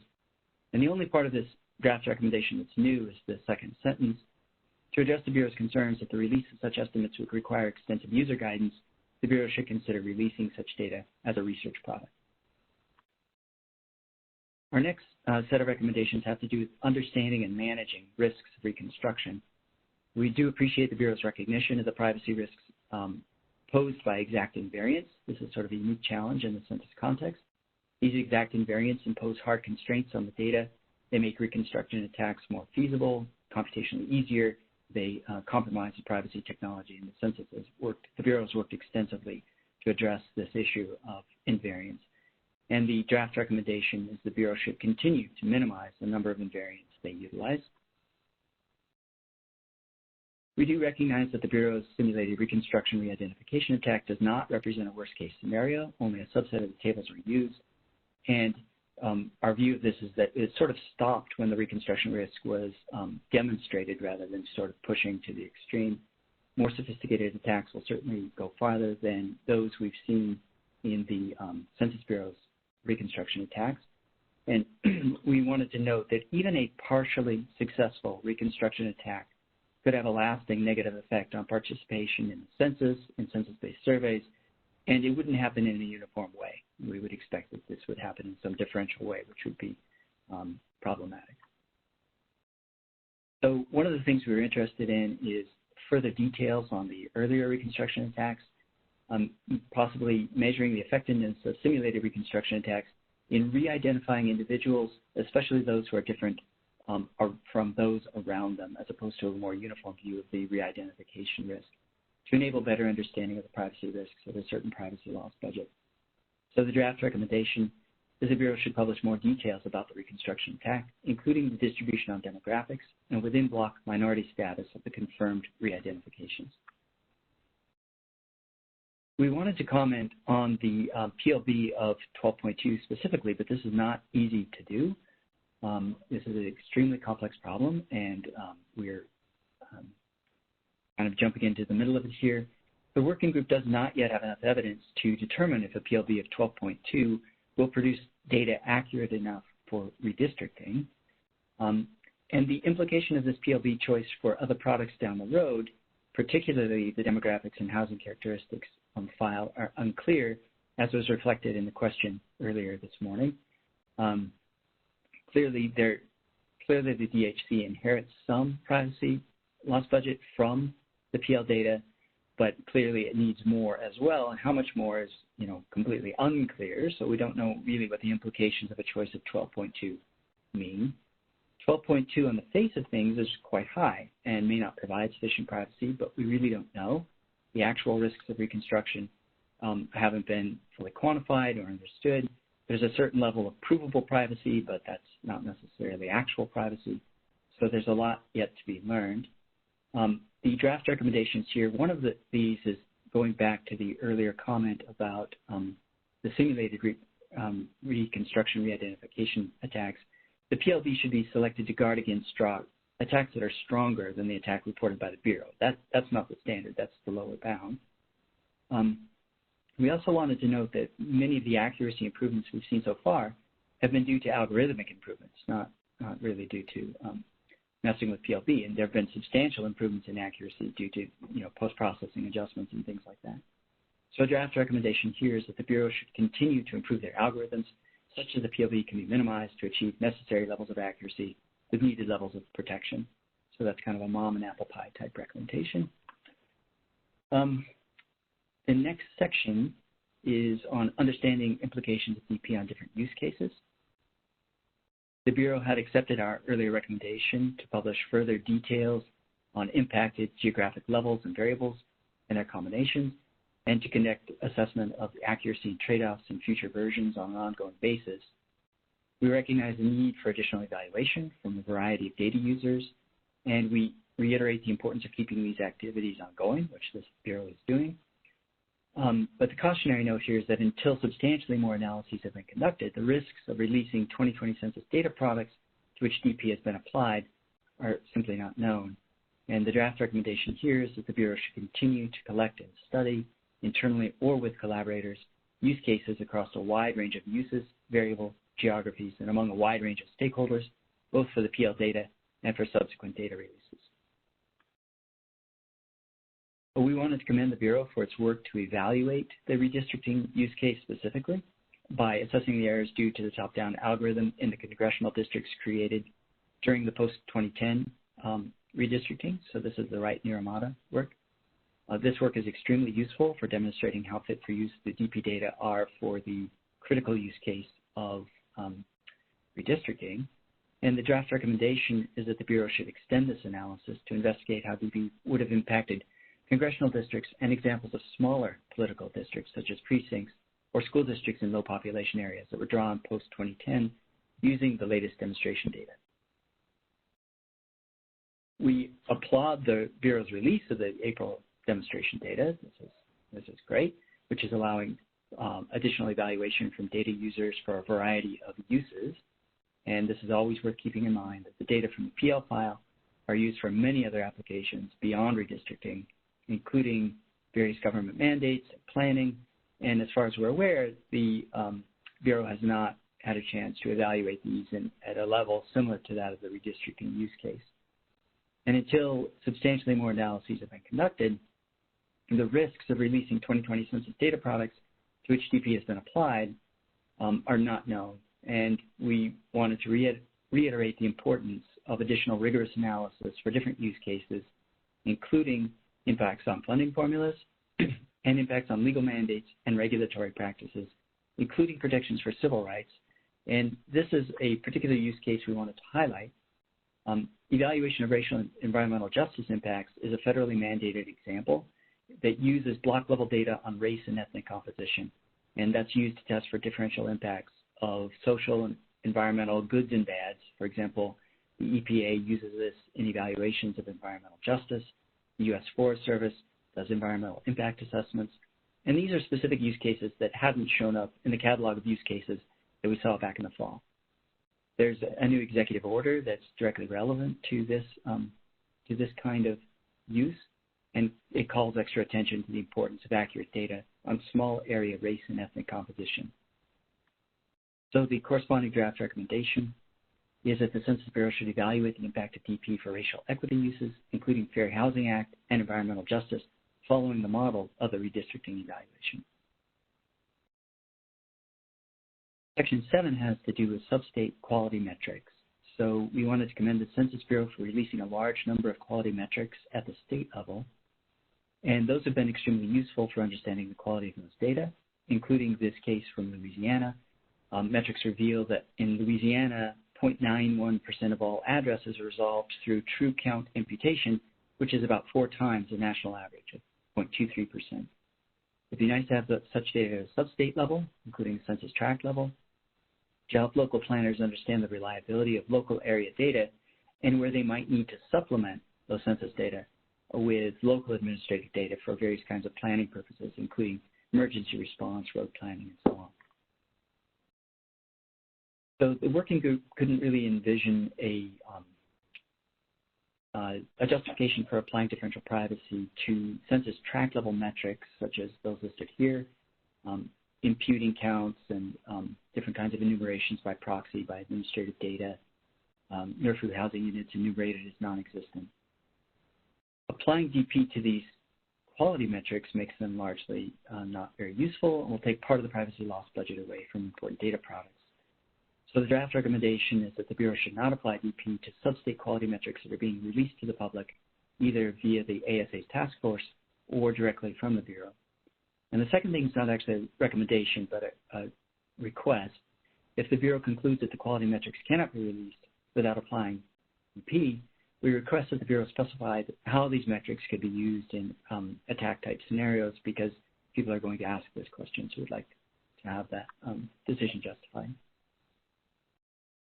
Section 8 has to do with trade-offs of block group data and the DHC. So this is a little bit down the road, but we recognize that the risk of disclosure is greatest for block-level data, cross-tabulated by detailed characteristics such as age and race ethnicity that will be part of the demographics and housing characteristic file.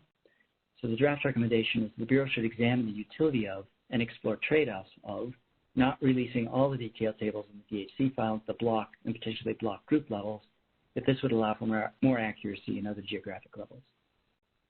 The goal would be to ensure the public release data are robust, with a very clear indication of fitness for use. This sort of combines a cell suppression, a table suppression type idea with DP.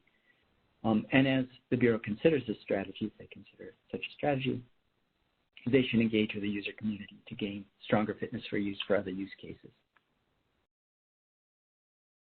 The ninth recommendation has to do with FSRDCs, Federal Statistical Research Data Centers. These are valuable resources that have been built up over decades and were an early answer to disclosure avoidance. So the ability to access data in a secure enclave is important.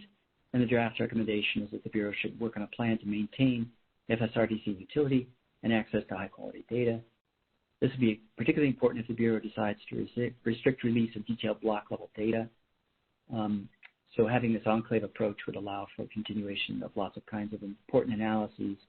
And, of course, any research and conclusions that arose from FSRDC-based analyses would themselves need to be assessed for privacy loss, and so some part of the privacy loss budget would need to be set aside for such future uses. The 10th set of recommendations have to do with the timeline for 2020 census product releases. As we've noted before, the Bureau's implementation of differential privacy has followed an extremely ambitious timeline. And many implications of DP implementation are simply not known at this time. The risk of reconstruction attacks based on different levels of PLD has not been fully quantified. The fitness for use in different legal and regulatory cases for the data has not been examined in full. And there are unquantified risks of failing to produce sufficiently accurate data for some legal and regulatory uses. We wanted to commend the Bureau for prioritizing research over speed of release in preparing the redistricting data. And we think this is really an important precedent for reducing risk, both in privacy loss and also in lack of fitness for use, before releasing data products. And we'd like to see that continued. The corresponding draft recommendation is that the Bureau should deprioritize speed and prioritize performing the research necessary to understand and reduce the risk associated with privacy loss and insufficient fitness for use. CSAC has provided some use cases, many users have provided many use cases, but we still think there are many critical use cases that are as yet unknown, and there are risks that should be anticipated to be out there associated with releasing data products that are not sufficiently accurate for those use cases. So we really think that a more complete use case catalog, as we had previously recommended, is still needed to identify and mitigate these risks. So that leads to the second draft recommendation in this section. The Bureau should delay additional releases after the September redistricting file to allow sufficient time for developing the required new algorithms, testing the implications of alternative allocations of the PLD, assessing the risk of privacy loss from various epsilons, assessing risks of releasing data that is not fit for use, and developing demonstration products to inform users of the likely accuracy of the data. And the working group recognizes that data users will be inconvenienced by further delays in the release of decennial data products, but we also expect that such delays would increase the accuracy of the resulting products because we've been seeing sort of continuous algorithmic improvements as the Bureau has gone through this process. And in addition, taking the time now to do this work well is going to yield downstream benefits for other federal statistical agencies down the road. And that's the end of my formal presentation. Trying to get us back on track there.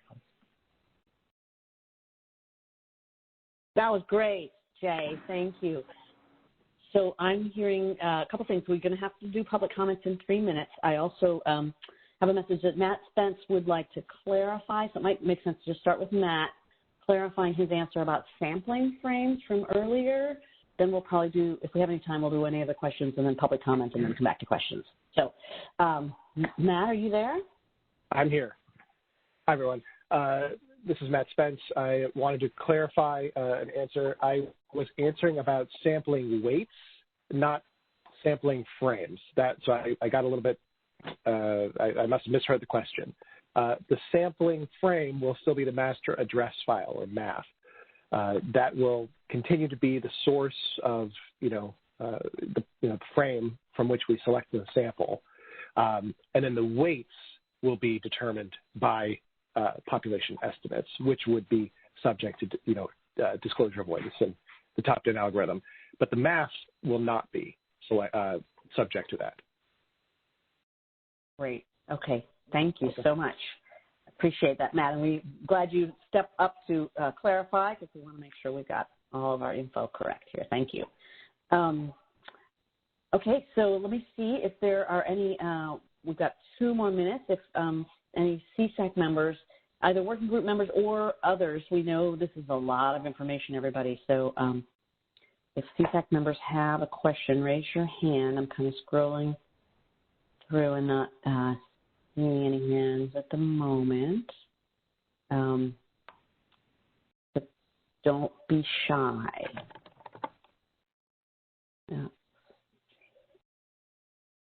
I am not seeing any hands, and we have 1 minute till public comment. But CSAC members, be thinking about your questions because we'll go to public comments, and then we will have a little more time for questions as well. And I know for the CSAC members, we're part of the working group. Yeah, go ahead. Go ahead, Sean. So I was going to say, yes, we can go to public comment. Let's do it.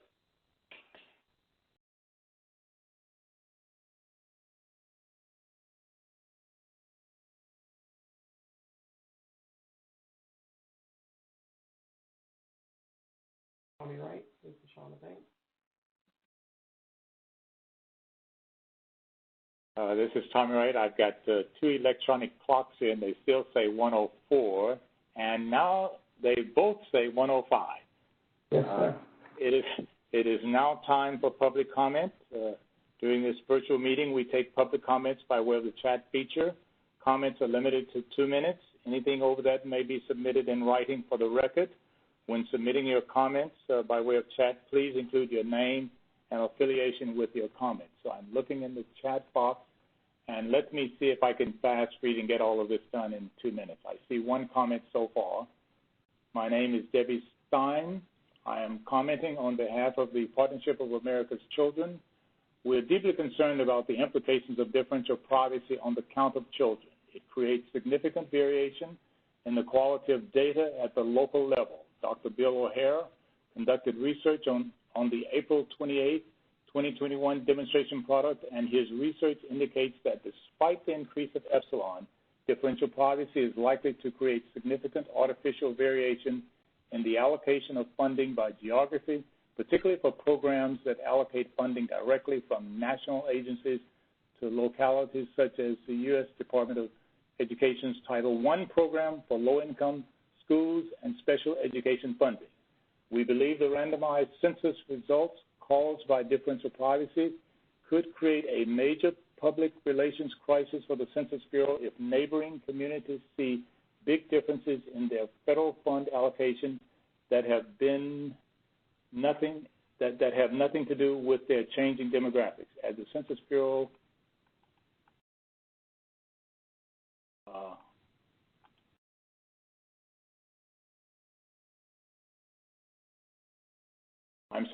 as the Census Bureau finalizes the differential privacy methodology, we hope that it will set epsilon at a level that protects the accuracy of children's data and children's program funding. Dr. O'Hara's research on the demonstration product makes this concern more concrete because it shows that differential privacy creates over 91,000 census blocks with children under age 18, but no adults in the 2010 census.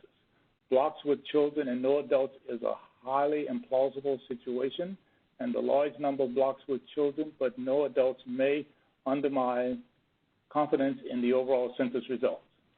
These implausible results are likely due to children being separated from their parents in differential privacy processing. We also are very concerned that in the context of differential privacy, the Census Bureau hasn't yet figured out how to report data that connects children with the adults in the household.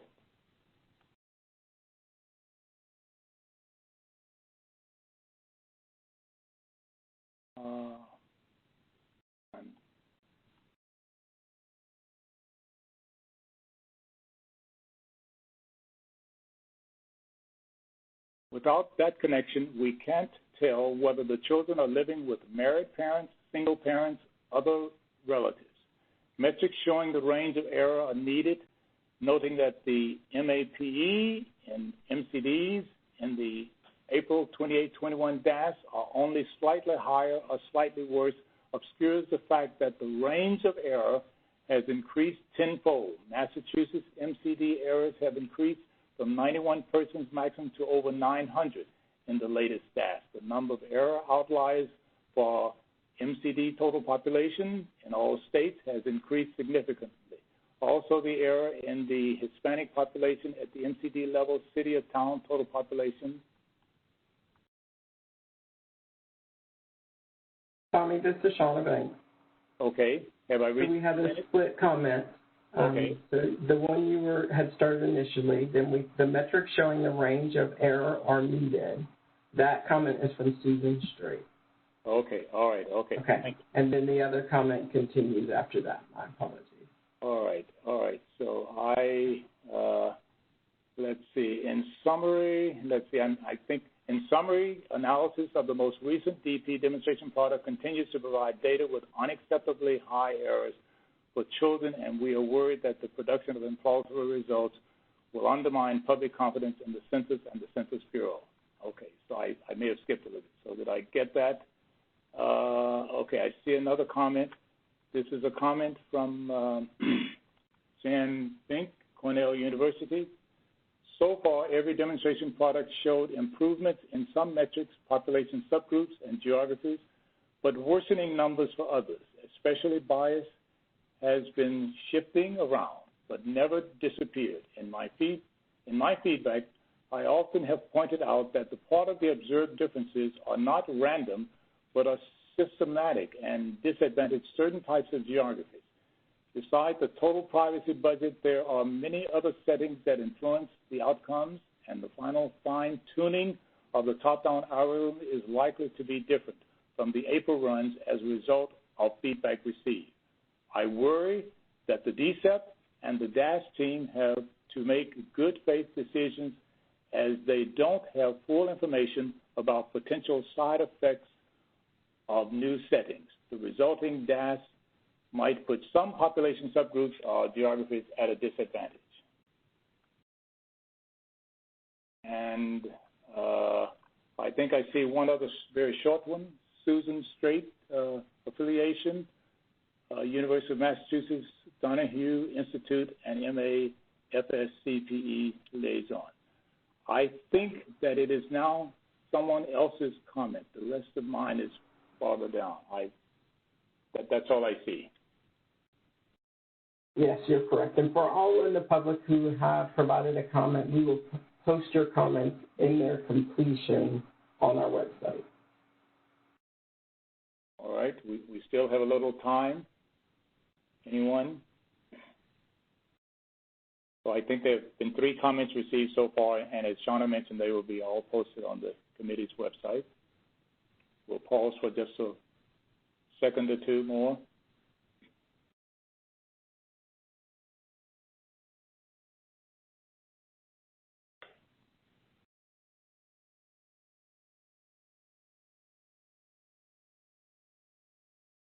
Well, thank you very much, public, and I'm now going to turn it back to Allison, the committee chair.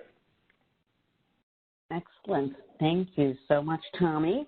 Well, we've had quite a lot of information here, and what we've done to try to make this all possible in a short time frame is we've got a Google Doc that really Jay presented via PowerPoint. So everybody on the CSAC should have a good handle on at least what's in there. There's a lot, sort of, what is it, 11 different things, Jay? If I don't remember what you saying. So they're going to turn the ball over to me in a second, and I'm going to share the Google Doc, because we are moving on to the time when we're going to discuss all this, right? But first, if anybody has any questions from the CSAC while they're handing the ball over to me, if anybody has any questions for what Jay said, or any other questions to the Census Bureau before we discuss the recommendations. Allison, this is Shauna. Thanks. You have control. Okay, great. I'm not seeing any raised hands, so I'm trusting that, I think I saw a question in the comment about will there be a June release of demonstration data? Can we ask that question of the please, Sean?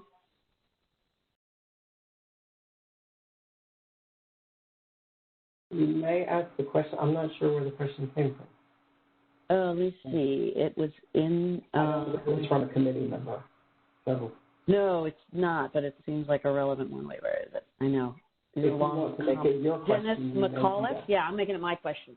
Dennis McAuliffe asked it. So, yeah, the question is, when's the next DAS demonstration product release? Was it so you're asking the question, right? I'm asking. Uh-huh.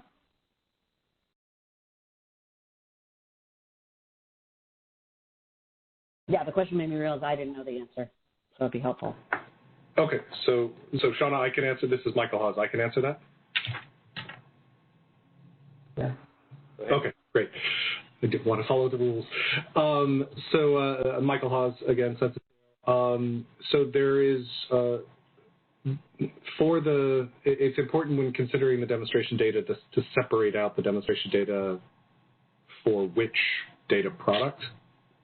So the demonstration set that we released in April is for the PL 94-171 redistricting data summary file.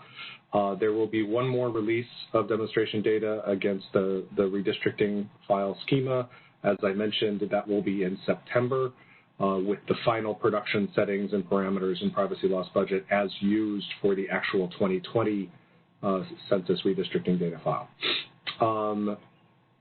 We are currently in the process of turning our attention to the experimental tuning of an algorithm for the demographic and housing characteristics file. And we will be releasing demonstration data with using 2010 data in the DHC file specifications. We do not currently have a schedule for when those demonstration data will be released. We're still working out that schedule. But once we have that schedule finalized, we'll be sharing it, and then we'll be able to announce when to expect demonstration data for the DHC product.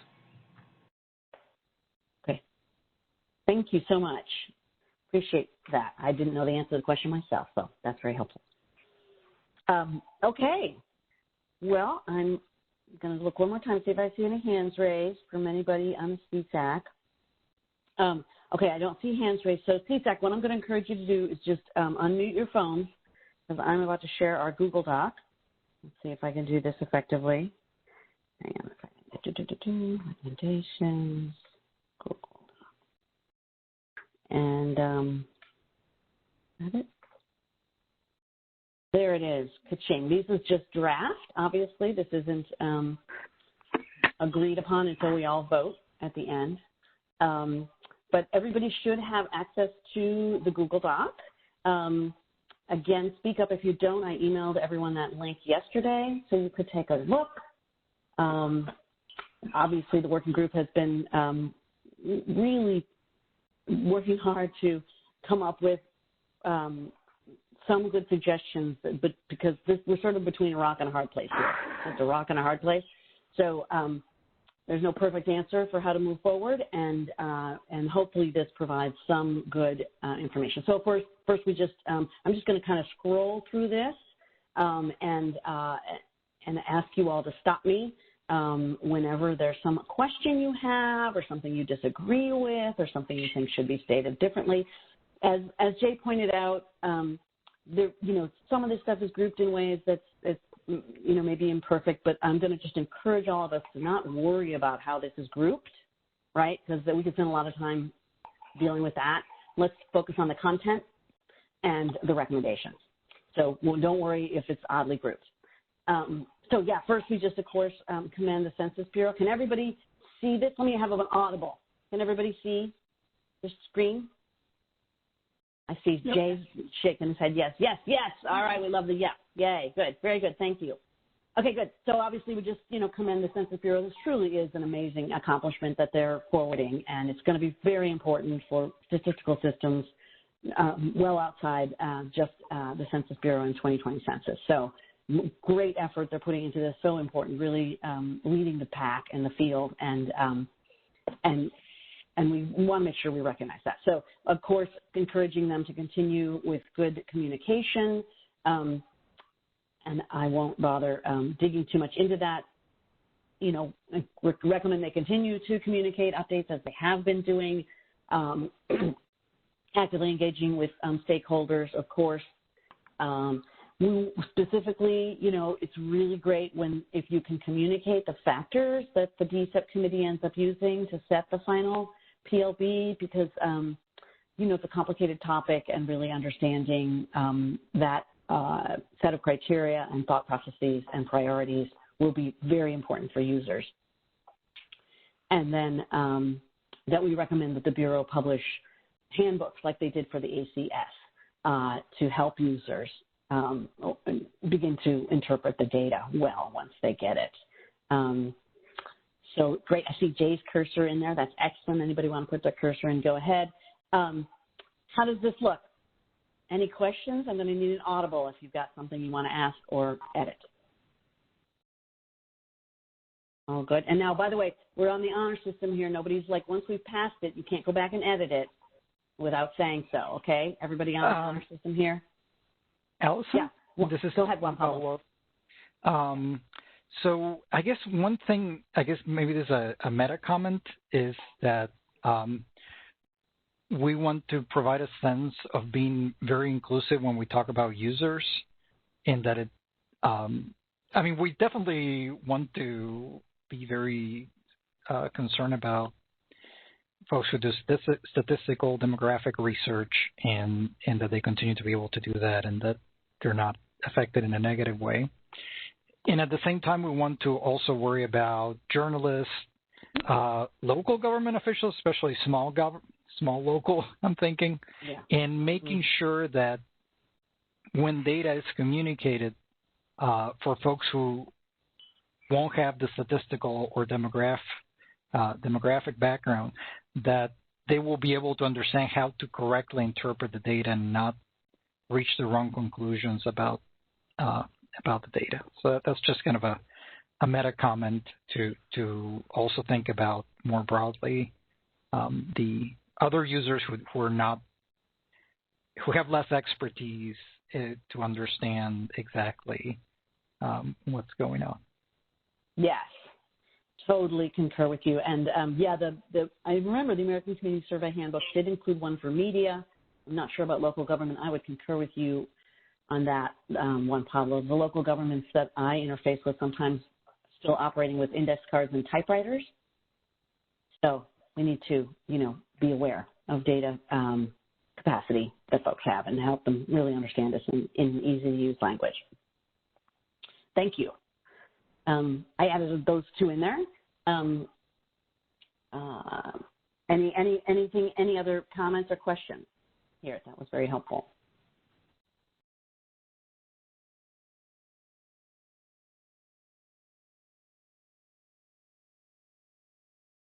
Okay, I'm going to scroll down, and again, I fortunately, with the way my computer is, I can't really see any raised hands. So right now, I'm counting on the audibles. If you guys have anything we need to change, and again, please, once we've passed it, please don't edit it without letting us know. Okay, great. So now we've got recommendations about the accuracy of this kind of catch-all group. So we recommend that the Bureau publish evaluations and examples to show how error declines with the aggregation of blocks in the previously undefined geographies. This is one that concerned us a lot and want to make sure that there's good information out there about this. We didn't feel confident about this, so without actually seeing an evaluation. So we want to really look at those low population density regions. And we could be smart to produce this as quickly as possible because it's critical evidence, we think, for making decisions about the needed PLB for the redistricting file. So we know not everything can be done before those decisions are made, but this would be an evaluation that we would prioritize. Any comments or concerns or questions about that from the committee?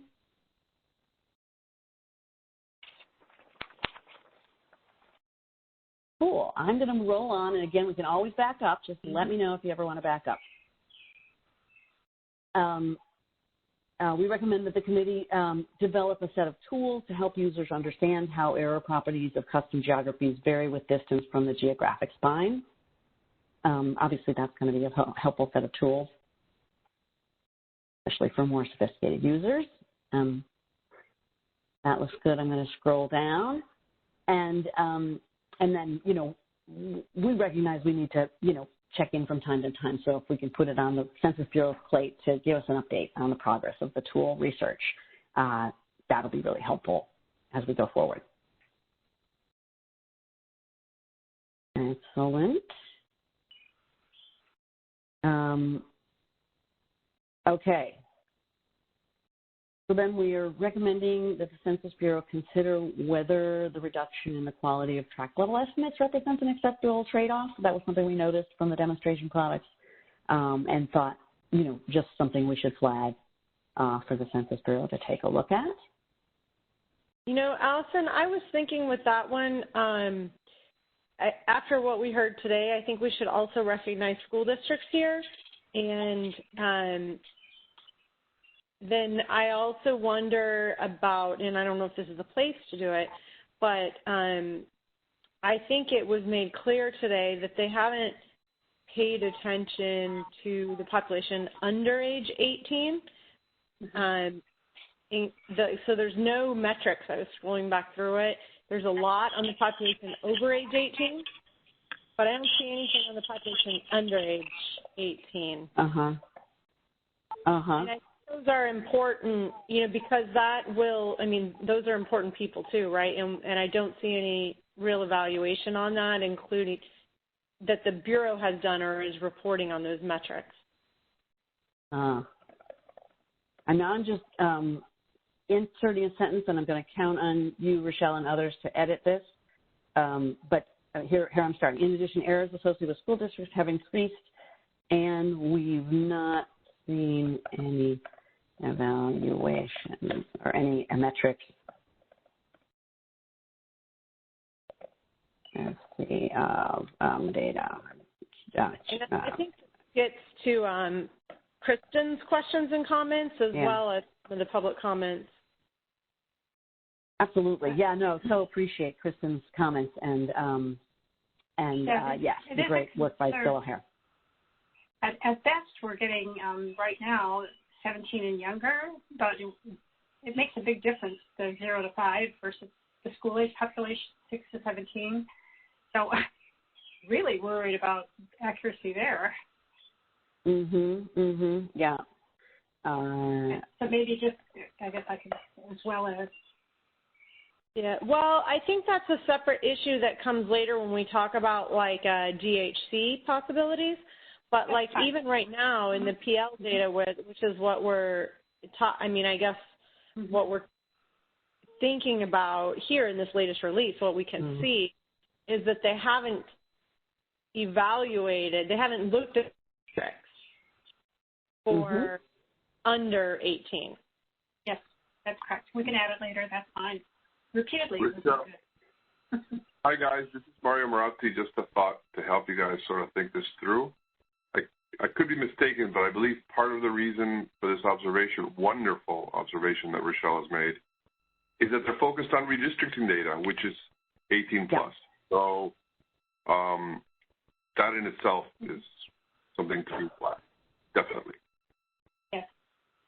Yeah, I think that's exactly right, Mario. And I think like we've talked throughout, like they've done a pretty good job of evaluating the redistricting use case, but the PL data, the population under age 18 is going to be set based on what they release in the PL file as well, and that'll remain constant. So it does have big implications. Absolutely, and by focusing their test on the redistricting, they right now they're a little bit perhaps blindsided by what's going to happen to the population under 18.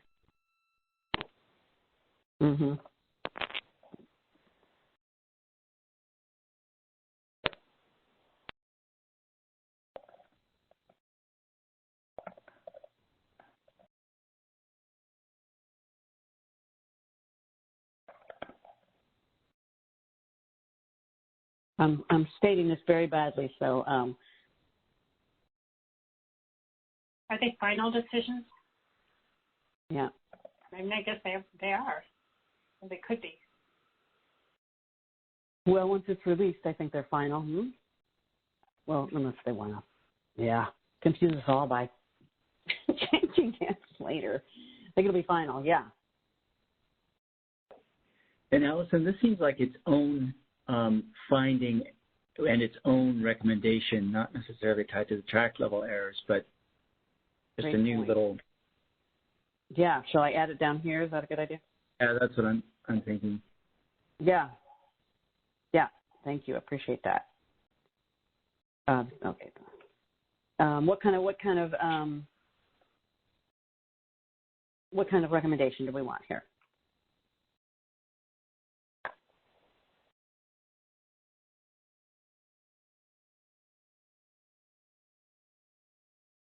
Would it tie to our other recommendation about the school district use case somehow? Would it make sense to try to fold it in there? Where is that? Well, we hang on.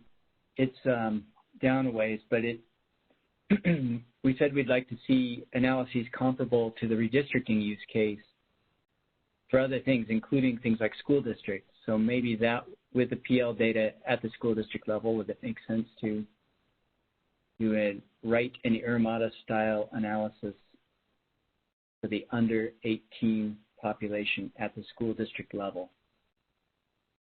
Does that make sense? Okay, I think I've scrolled down to the part of the document you're talking about. Did I get there, Jay? I like the suggestion. You like the suggestion, Rochelle? Yes. Okay, can you tell me exactly what the suggestion is that I should type here? Or type it?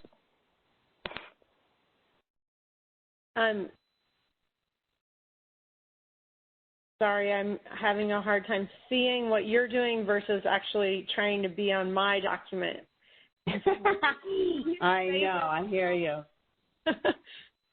What page is it? Oh my gosh, I know that we have page numbers. That would help a lot. It's 7, page 7.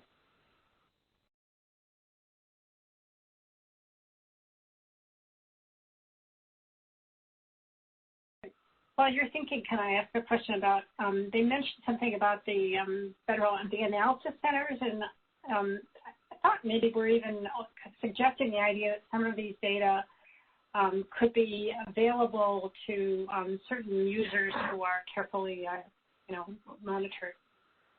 I don't know whether that's a suggestion here. Bill O'Hare has wondered about capping the policy, the budget at 10. Are there other suggestions for, it's really problematic for local government if these numbers have so much error.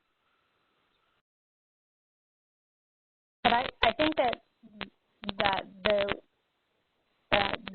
well, I don't know. I think they have said that the non-differential privacy protected error will not be available in the restricted centers at all, right? He whipped past it really quickly, so I was not clear. I thought but that it's a possibility that they would be in those centers, and that, like a state university could do analyses for their state government.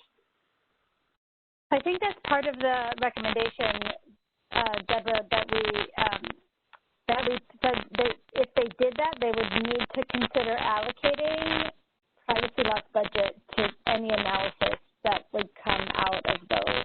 So I think that was the piece to say if to consider what that would take and then what that would take from the PLB, because anything that would come out of that would need to be reviewed also. If you guys, thank you, Kathy, for answering that. And Chris and Kathy, if we can, let's just stick to one topic at a time. Right. We'll get to that in a minute. Yeah, that's farther down. So right. Everybody hopefully is just on page 7. I'll go back in a minute, but on page 7, Jay and Rochelle are making some great edits.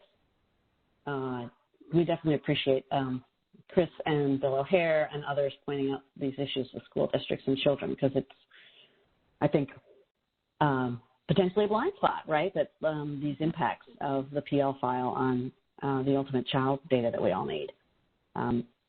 Have we added what we needed here? Rochelle, you had said some other things. I think we've added, but that little, I have a comment in there about that in low population areas. Maybe we can delete that part. Because probably we care about all kinds of school districts, not just those. Yeah, great. Go for it. Delete it. And another suggestion, we might take the wording that you had typed in, Allison, up higher about the importance of looking at the under 17. Just cut and paste it here and take the recommendation that Rochelle's on right now and split it into the smaller political entities and school districts. Just kind of 2 copies of the same thing. So, got it. Yeah, let's see if I got that text. There we go. There's my text. Yep. It doesn't need to be a bullet. And then take. I'm going to copy some of this, and we're going to.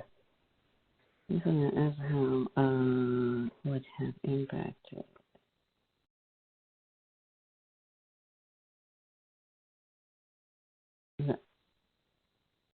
Yep, and get rid of in low population area. Great, thank you so much. Yes. And why keep the drawn post 2010? I think that is in reference to the political districts and precincts, so that could be deleted. Yep. When you're talking about political. Yeah.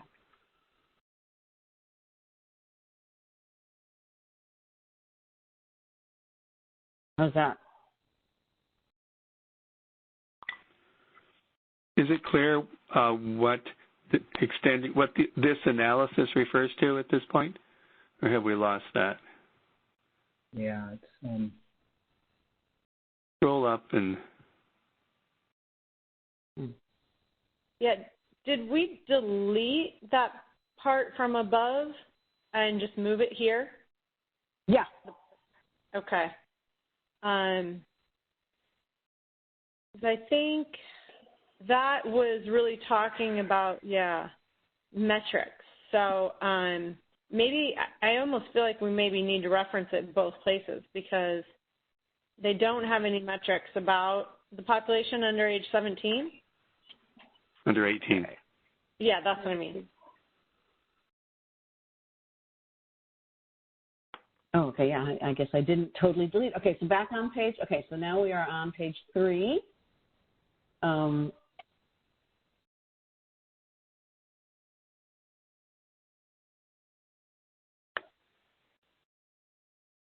you can see the pasted in text there. Mm-hmm. How does it need to be edited?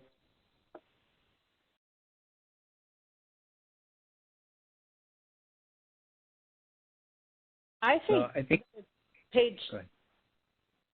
I think the page 3 could be left, and we could just. I can work on editing that page 7 just a little bit to not be repetitive with above, and integrating those things a little bit, and we can look at it again when we get to that point. Does that make sense? That works. Right. I think we want to say we want to see an analysis of the errors at a level that we have seen for the 18 and older, but have not seen the under 18, and then we want to see what happens within school districts because that's at least a relevant geography.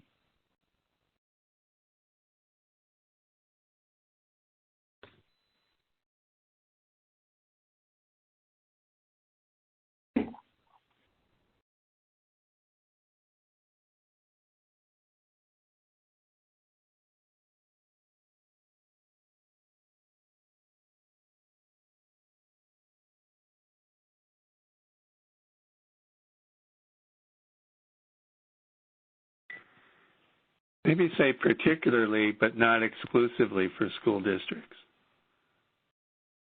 Good idea.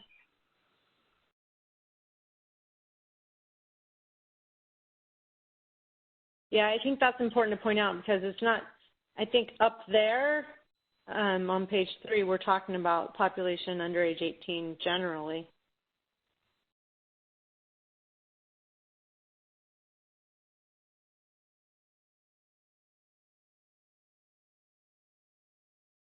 Does this look good?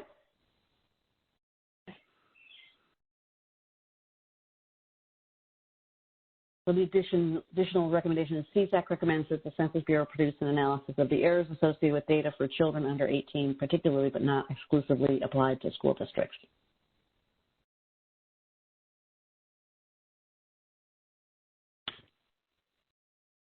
Does that work?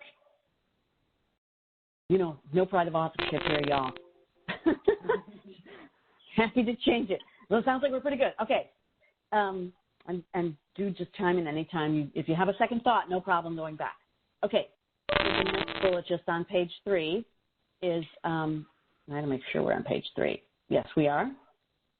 CSAC recommends that the Bureau consider strategies for ensuring especially high accuracy of blocks with prisons, especially when incarcerated people make up the entire population.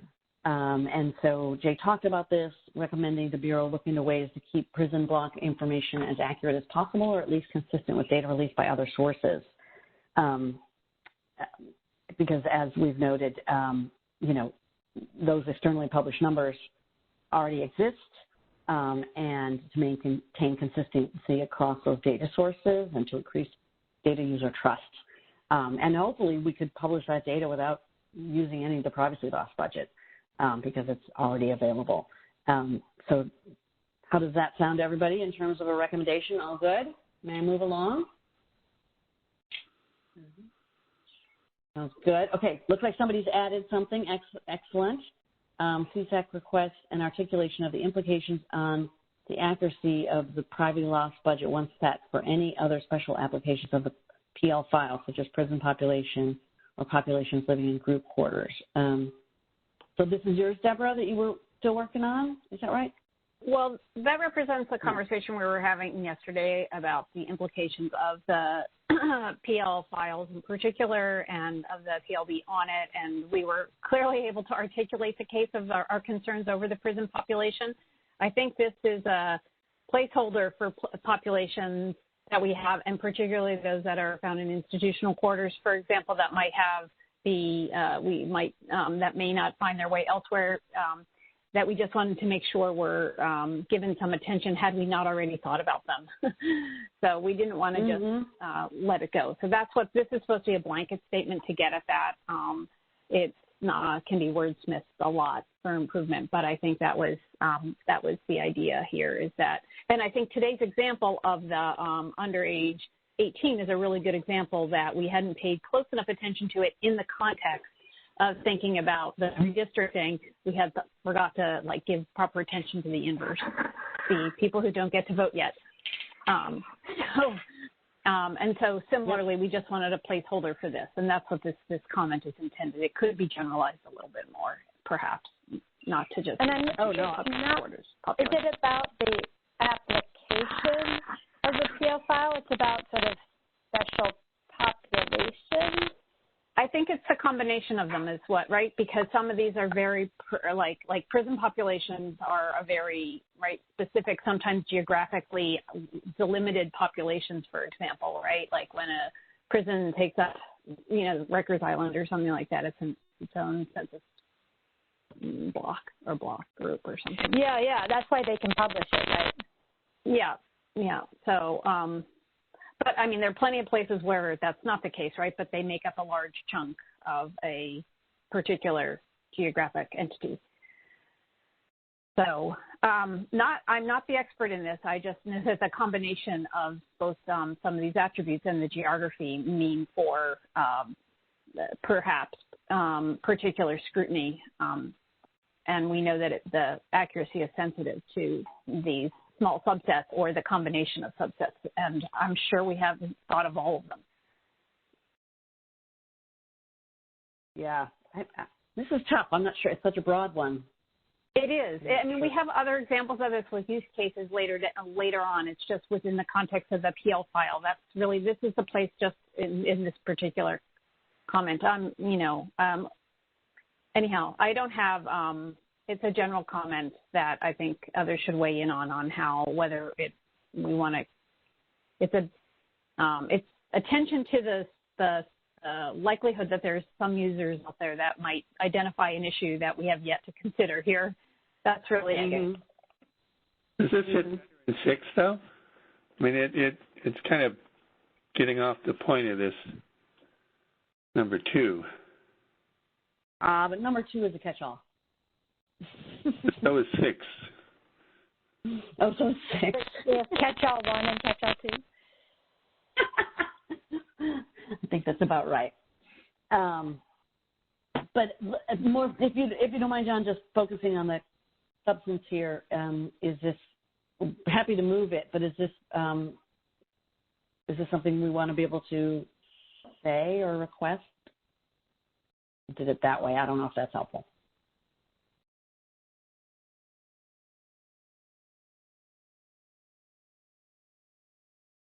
That's a broad ask. I mean, it's also kind of everything a little bit. I mean, it would also be true for dorms or nursing homes or others. I think the prisons felt different because it was public data that might be able to be substituted. Yeah. Kathy, it's terrible static when you talk. I don't know if anybody else does. So does it? Yeah. Let me switch headphones. Yeah, that'd be helpful.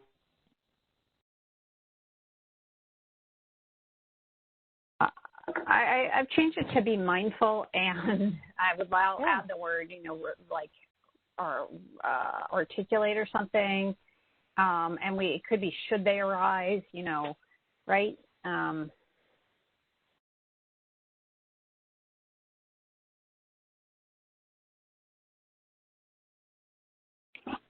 So a specific issue with the prison population, there are readily identifiable alternate sources we'll compare to. Would be problematic. Is that what you're thinking about? Like other sources like that, where you might have a? Yeah, I mean, dorms maybe as well, because colleges might report on that, for example. It's just not in a publicly, it's not exactly in the same publicly available data set, right? Or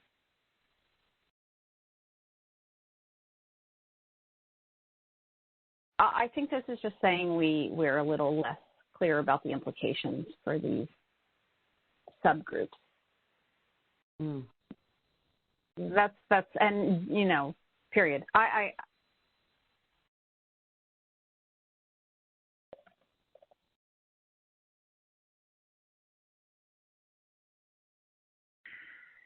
Is that what you want to say?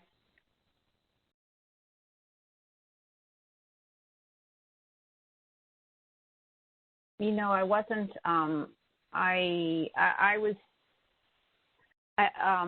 I just no. I mean, yes or no. I think that this is a committee question. It's not. I think it's the question as to whether or not if we're happy with just leaving the comment about the prison population, we don't need this and no others. It's just time and again we come back to hey, that's like X or Y or Z. So that's why that was what this point was intended for, is to capture that.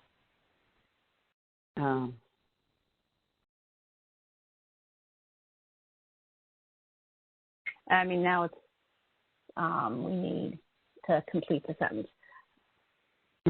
That's okay. Right. To complete it. And well. And for which post-processing adjustments might be useful? There we go.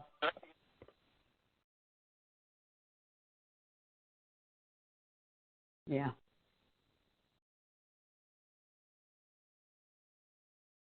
I think that's good.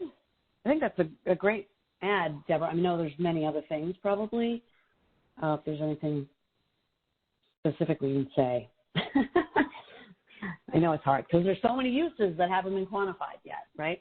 And identified.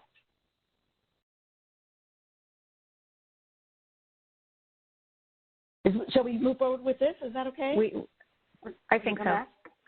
Okay, fantastic. Okay, cool. So now we're on to 3. And just a time check, Allison, that we have half an hour before we have to get out. So. Yeah, okay, thank you. Okay. Very staticky, sorry. Yeah, you're still really staticky, sadly. Okay. Quality metrics at the finer scale. Okay, so we recommend the Bureau include more information about the range and pattern of error in releases of the detailed summary metrics for future sprint cycles. And then we recommend the Census Bureau explicitly address the anomalies that are going to be, that have been noted several times, and that, obviously they're going to have to address those so that folks know how to work with the data. When you have a situation with several blocks that have only children and no adults, for example. So if those look good, I'm just going to keep moving, but again, just stop me anytime. The additions so far have been really great. Now looking at the 4th, Roman numeral 4, we recommend that the Census Bureau communicate to users whatever success has been achieved in reducing post-processing error and provide evidence that post-processing error is not limiting in a substantial way the overall reduction in error achieved by the increase in the PLB. So, yeah, PLB got increased a whole lot, and the error didn't change that much, so obviously a lot of the algorithmic improvements are helping. And that's good news. And so more on that will be helpful to communicate. And then we're, reassert our earlier recommendations. The Bureau release the non-post-process data used in the top-down algorithm, which are unbiased estimates, and we recommend the Bureau consider releasing such data as a research product so researchers can work. We know it will take providing extensive guidance, but researchers should be better equipped for working with that data. Looking good so far, everybody? Let's scroll down some more. So looking at, the issue of managing the risk of reconstruction, there's been a lot of focus on the accuracy of the data, and obviously that's a huge piece of this, and there are still remaining concerns. But we have to also talk about the risk of privacy loss.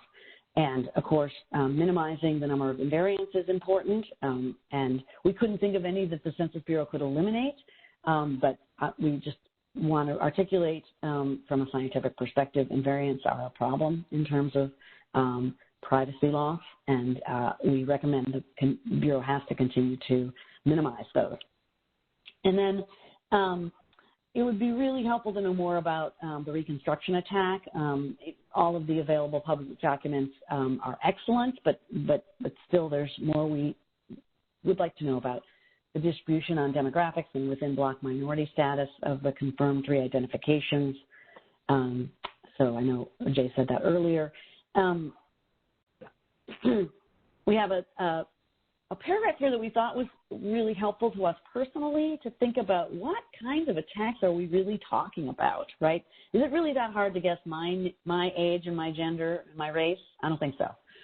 And besides, you could buy that for probably $5 from any data vendor. So, but, it is credible to be concerned about foreign actors looking to sow distrust in our democratic institutions. And one example of how they could do that would be more the household structure. Look, and this is why we were saying looking at differential groups that could really be more sensitive to having, their identities revealed and exposed. One group might be same-sex households with children, and even if it was half wrong, it would be really discouraging in future. So we realized this would be something that would come out of the DHC. Still thought it was helpful to articulate so that, these are real issues, the issues of privacy loss. We hope we wrote that up in a way that was helpful to everyone. So if we have a really, really large PLB, these attacks will be possible. The attack that the Census Bureau simulated was not the strongest attack possible. And so, at the end of the day, we're having, we're kind of between a rock and a hard place. We have some issues with accuracy.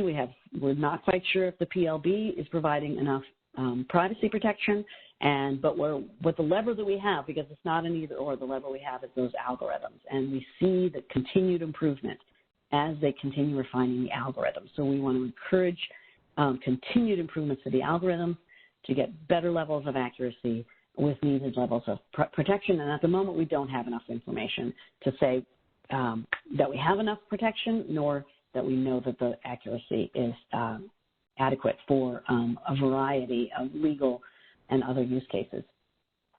So we thought that was yes, jump in, please. This is Tom Burnell. Going for that paragraph, I thought that we're a little bit too, since we admit we don't know what it is, I still feel like the language sort of is encouraging the Census Bureau to set the PLB, epsilon lower, right, a higher degree of privacy than maybe it needs to, right? It's sort of like, hey, do whatever, imagine the worst possible attack and go ahead and set privacy to that level. And of course, privacy is important, but accuracy is also important. So I feel like that for this paragraph, we kind of erred on the wrong side of it, and we're sort of encouraging, don't look for the balance, right, but maximize privacy at the expense of accuracy. And so I'd like to see that changed a little bit to say, we really want the barest minimum of privacy, right, to get us over the line so that everybody's data is private. But after that's done, we want all the rest of the data to be accurate. That's a great reflection, Tom. Thank you. And I think our intent was to encourage the balance and not to say privacy loss budget had to be reduced. So if we gave the wrong impression, that's not good. Can you or anyone else think of specific ways you would suggest editing this?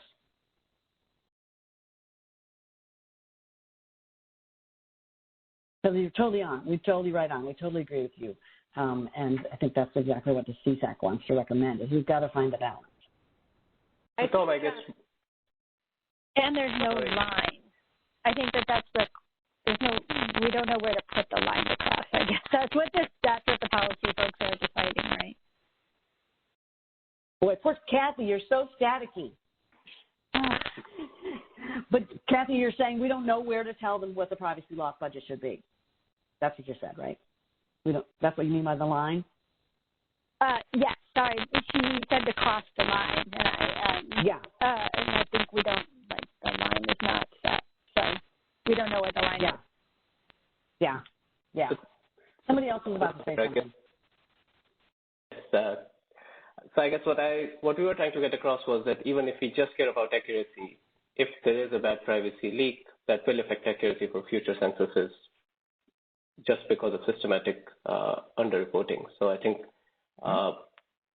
this is the risk we were trying to highlight here, that it's just a matter of legally it's considered private, so we are okay. It's actually a matter of accuracy for future censuses and the trust in the Census Bureau. Yep. This is Rochelle. I added just a little clause in that paragraph at the bottom of page 6. I don't know if that addresses this issue. I think it helps for sure. I mean, I think it's just, the PLB be selected that guards against attacks stronger than the attack reported by the Bureau. What does that mean? You know what I mean? Like, if the Bureau comes up with a PLB of 12.2, either empirically or theoretically, that they feel comfortable with, for whatever reason, that I don't think we should discourage them from setting epsilon that high, just because it seems high to us. Quite the contrary. I think we should be encouraging them to maximize, once we reach a level of privacy that's sufficient, whatever that is, right? And that's going to be a difficult thing to say, then stop adding noise into the data at that point to go no further.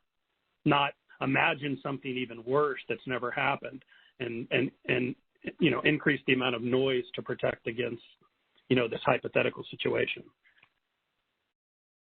Mm-hmm. Yeah, it definitely is a little vague, the idea of the stronger attack, but part of that was just that the reconstruction attack was not a full force effort. It used only a subset of the tables, and it was just sort of a proof of concept, a demonstration that there was vulnerability and not a full-scale attack. So somehow tightening up that language, maybe I think that came from Canal originally, but making it clear that it's not the census's simulated attack that we're trying to protect against. That's not the real threat. That was just showing that there was vulnerability without, kind of pushing it. Point taken, that could certainly be tightened up because just saying a stronger attack is very vague. Mm-hmm.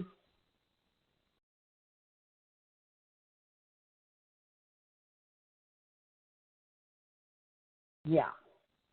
And I realized I had used the word, or I don't know if I did, we used the word minimum here about minimizing the PLB, and I just looked at it set, so it doesn't imply we're suggesting a lower PLB. I just made a suggestion there. This is Rochelle. I don't know if that helps or if people would prefer we don't. I mean, this is probably very vague now that CSAC recommends that a PLB selected that clearly protects privacy while also balancing the critical need to publish accurate data. Is that, I don't even know if that's worth saying, I guess, but. Should we say against a range of attacks? A range of realistic attacks, or yeah, you can't conceive of every possible attack, although we'll certainly try. The tricky thing is that the whole point of DP is to guard against all future attacks that we can't even imagine. Right. And so setting a level, using DP at all is protecting against stronger attacks, but obviously, it's not perfect. Yeah, John, I guess what we were trying to say, I believe, was that one way the Bureau could approach this would be, say, the DP epsilon gives me a knob, let me tune that knob to be the largest possible, at which point we still stop the reconstruction attack. And I guess this was meant to discourage them from that, because we know that this reconstruction attack that they mounted is not the only possible attack. There are other attacks. And we don't want the Bureau to go into sort of epsilons that are so large that the provable guarantee offered by DP becomes completely meaningless.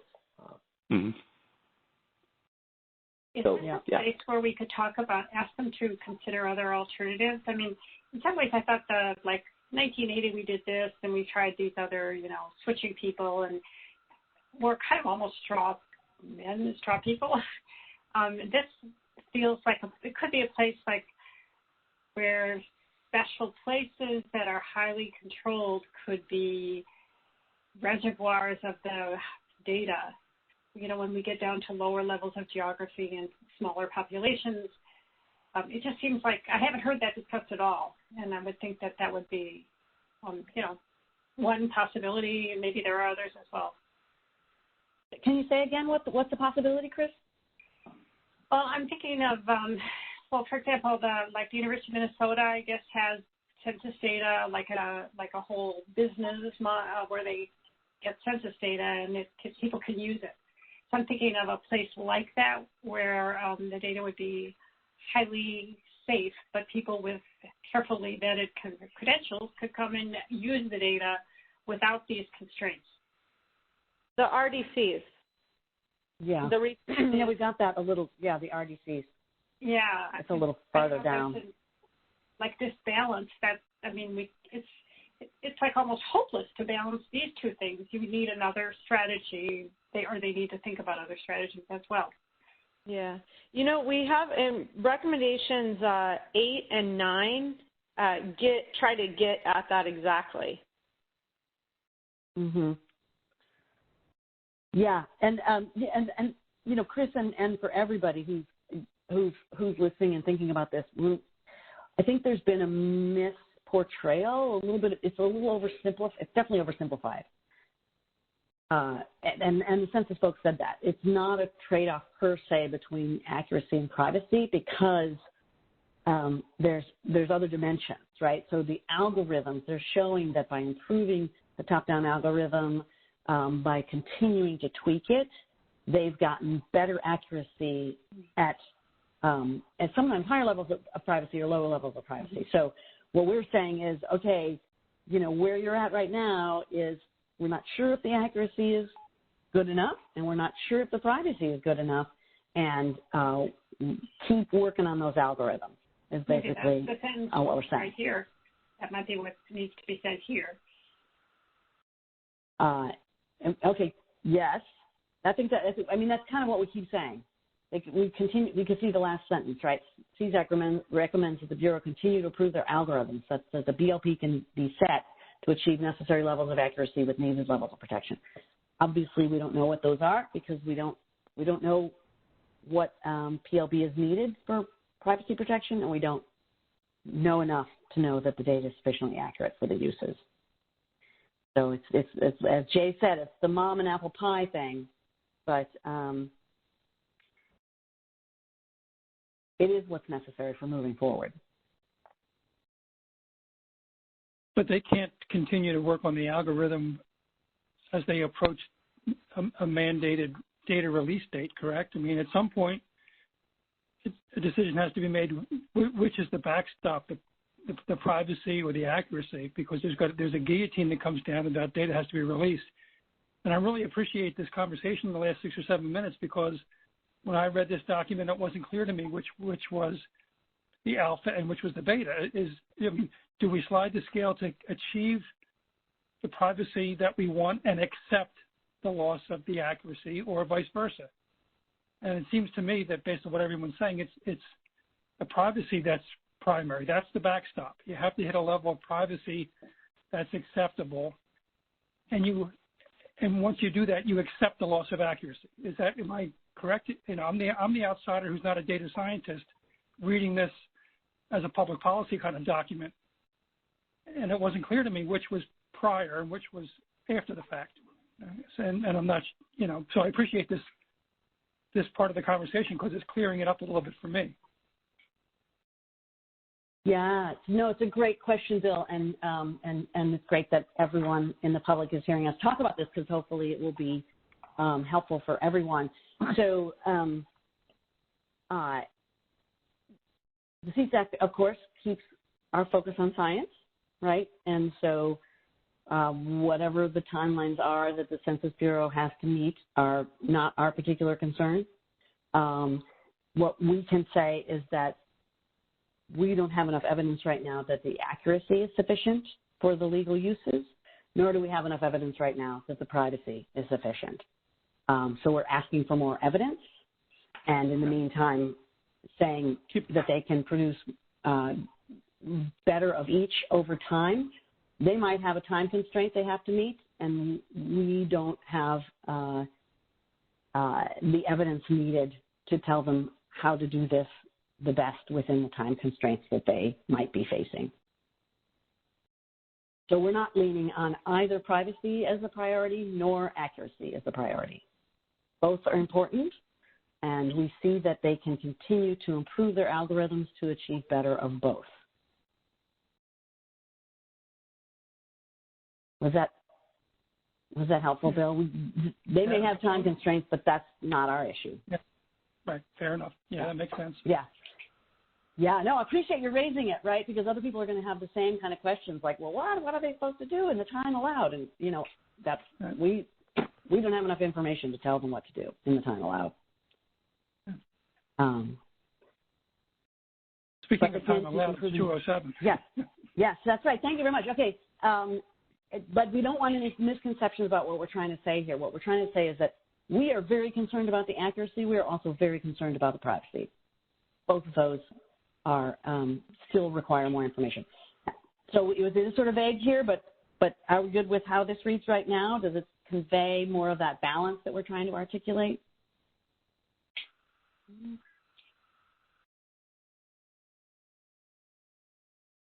This is Tom. Yeah, I think it's better. That's great. Thank you so much, Tom. Yeah, I mean, and others, please do say if there's a better way to articulate this.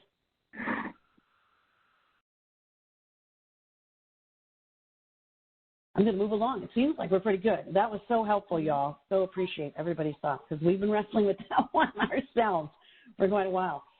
Okay, so we recommend that they continue to study, collect and study use cases across a wide range of uses, right? Obviously, we've said that before. It's so important. And investigate how would impact congressional districts and examples of smaller political districts and precincts as new data that would be helpful to see how the current algorithms are impacting the accuracy of the redistricting use cases. And then we've added, we also recommend that they investigate how DP impacts population under 18 in school districts using the latest demonstration data. Is that edited the way it should be, Rochelle, at this point? Yeah, I thought so, but happy to hear what others think. Absolutely. Others have thoughts? Does that look good? That's a great ad.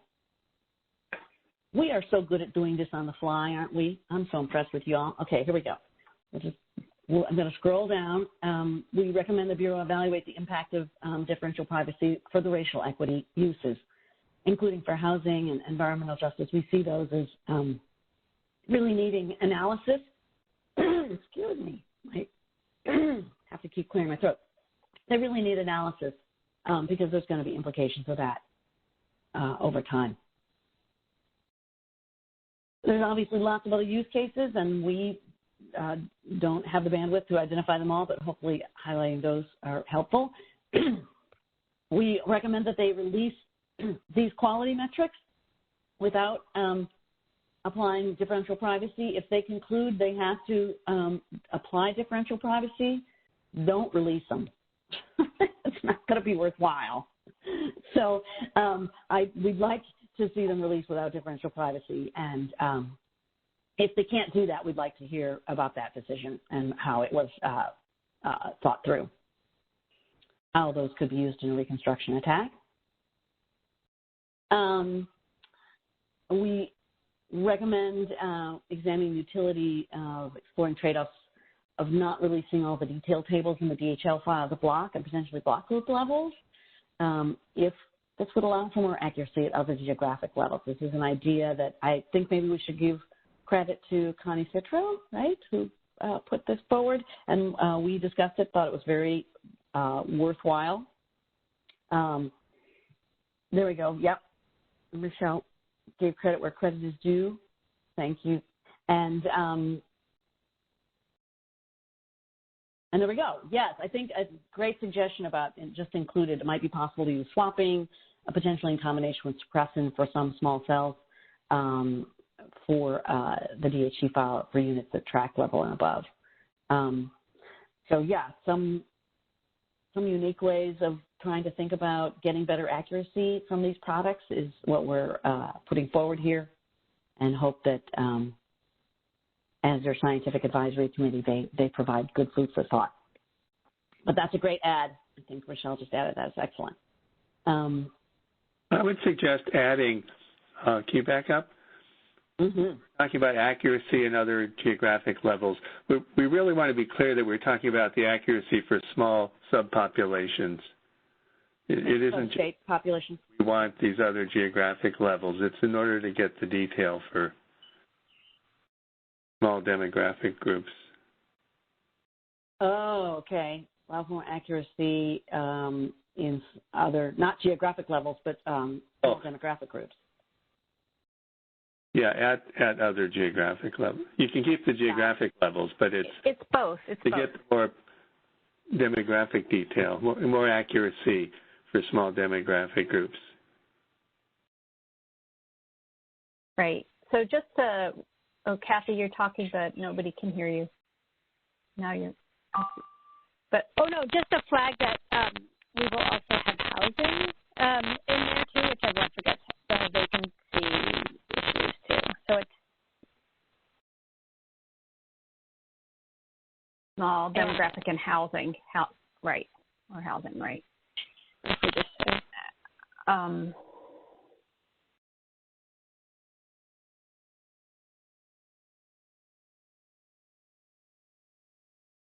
right. I don't know if we're making this entirely clear in this recommendation, but we hear others in the user community basically saying they'd rather have no data than bad data. They'd rather have a recognition that the data are perhaps unfit for use in certain cases or at certain levels, and be quite transparent where that's the case, rather than, and that would help in the use of where it is actually robust.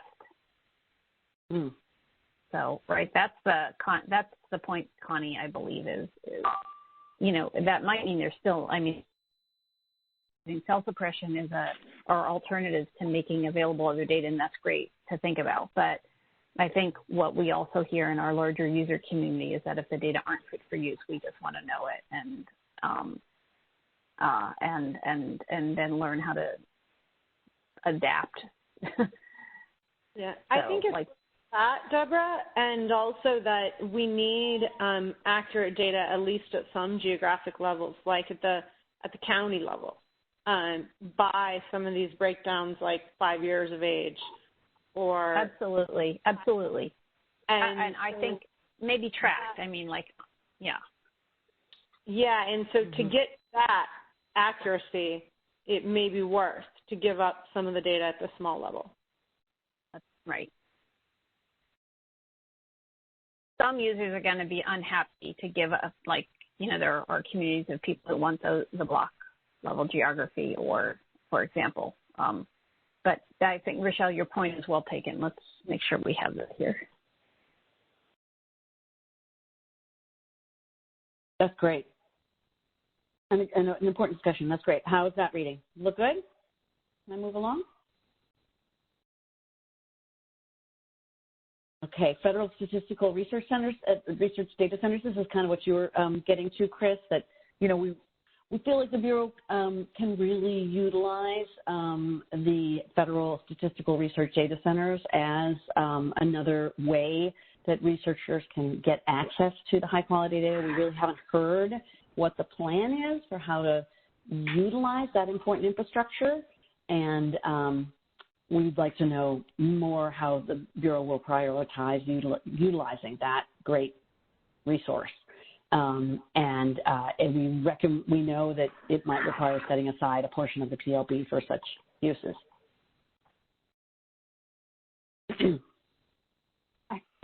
One comment on that might be that it's not just researchers. It might be that for the use of government agencies and decision makers. Okay. That's a really good point, Chris.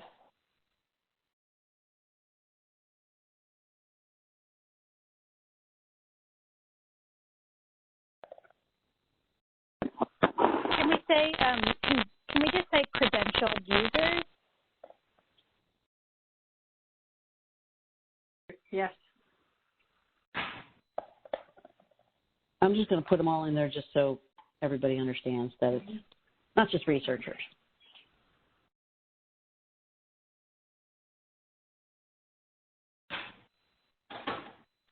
Yeah. How's that? Good? I think credentialed is 1L. Oh, excellent. Thank you so much, John. Great. Yeah. And I think you mean to move that in parentheses, yeah. Oh, yeah, you're right. Ooh. Oops. Yay. Still in there. Awesome. Thank you. Love this teamwork. Okay, good. Such as, yeah. Okay. Moving down, and then the timeline. So, you know, deprioritizing speed and prioritizing the research necessary to really understand and reduce the risks associated with privacy loss and insufficient fitness for use. You know, there's no particular timeline for when the DHC and other later 2020 census products need to come out, and we can see that with each iteration of the algorithm, there's some types of improvements.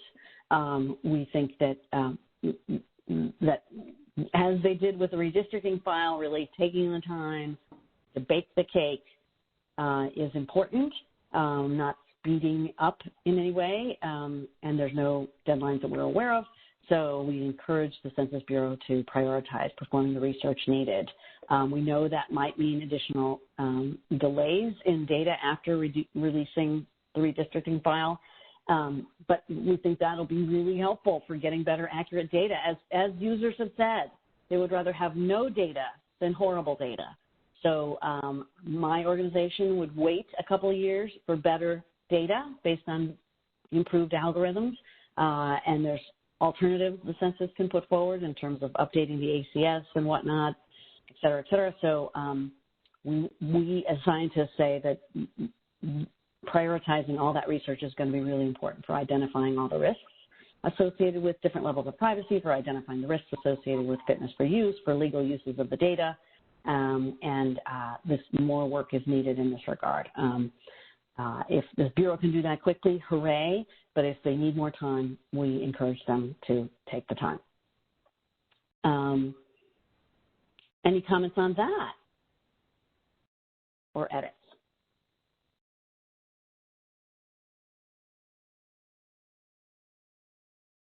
I know we're almost out of time, but we heard about the Frames project before, and that really is kind of an exciting possibility to be thought about. And if you could add it to a list somewhere. What about the Frames project, Chris? Well, that it is a potential source of data in the future. Mm-hmm. Great point. I don't know of something specific to add to these recommendations on that point. Is something specific you wanted to add, or was just a point for future reference. Well, or someone may know a good place to put it in, but it just occurs to me, we're trying to talk about things they can do, and that's one thing they can do, use frames in the future.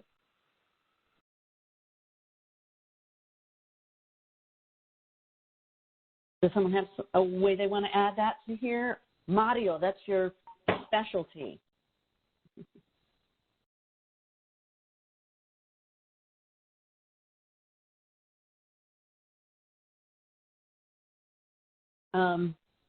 Let me take a look, sure.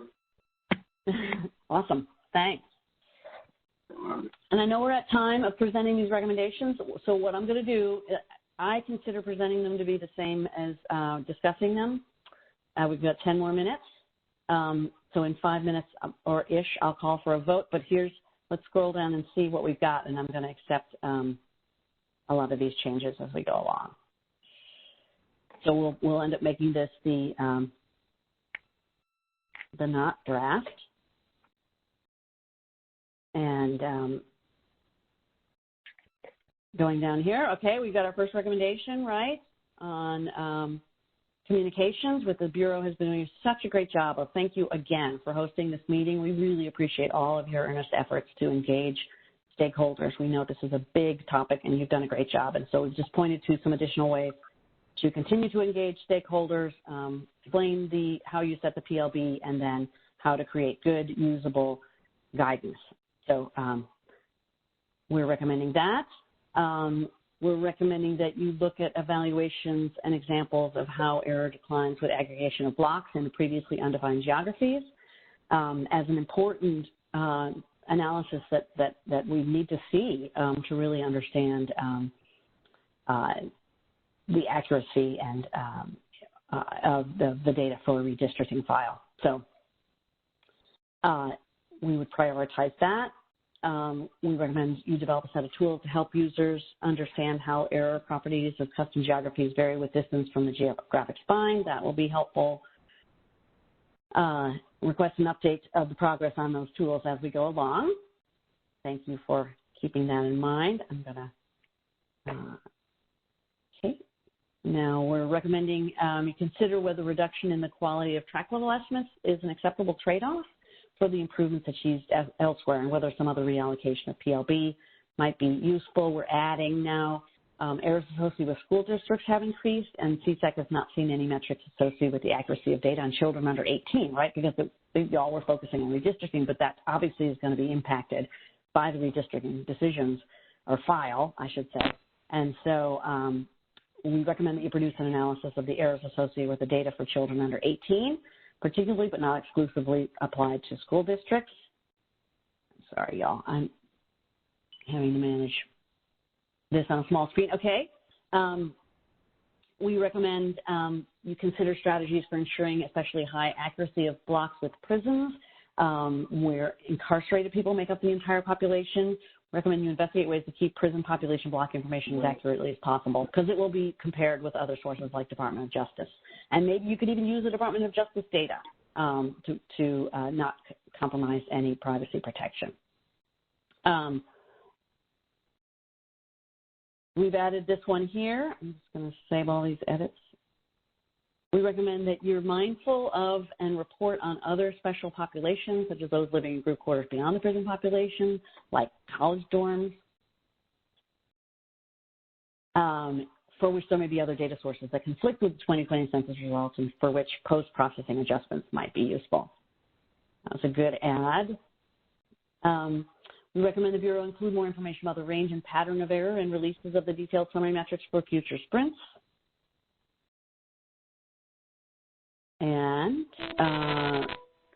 recommend that you explicitly address the anomalies in communications, which, of course, I'm sure you will, because everyone is asking. Recommend that the Census Bureau communicate to users whatever success has been achieved in reducing post-processing error and provide evidence that it's not limiting in a substantial way the overall reduction in error achieved by the increase in the PLB. So you might have increased the PLB a whole lot, but you could get even better accuracy through that post-processing work. And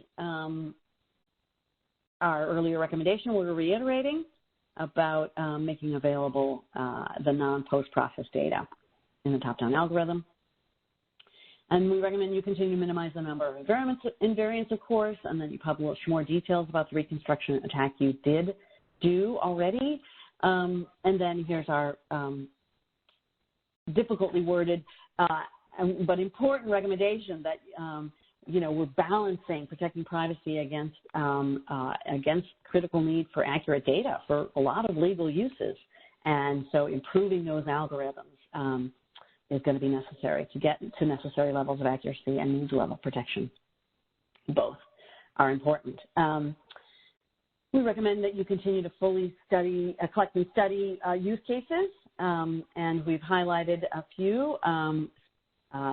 Looking at how DP would have impacted congressional districts and other small political districts would be important. Trying to save all these.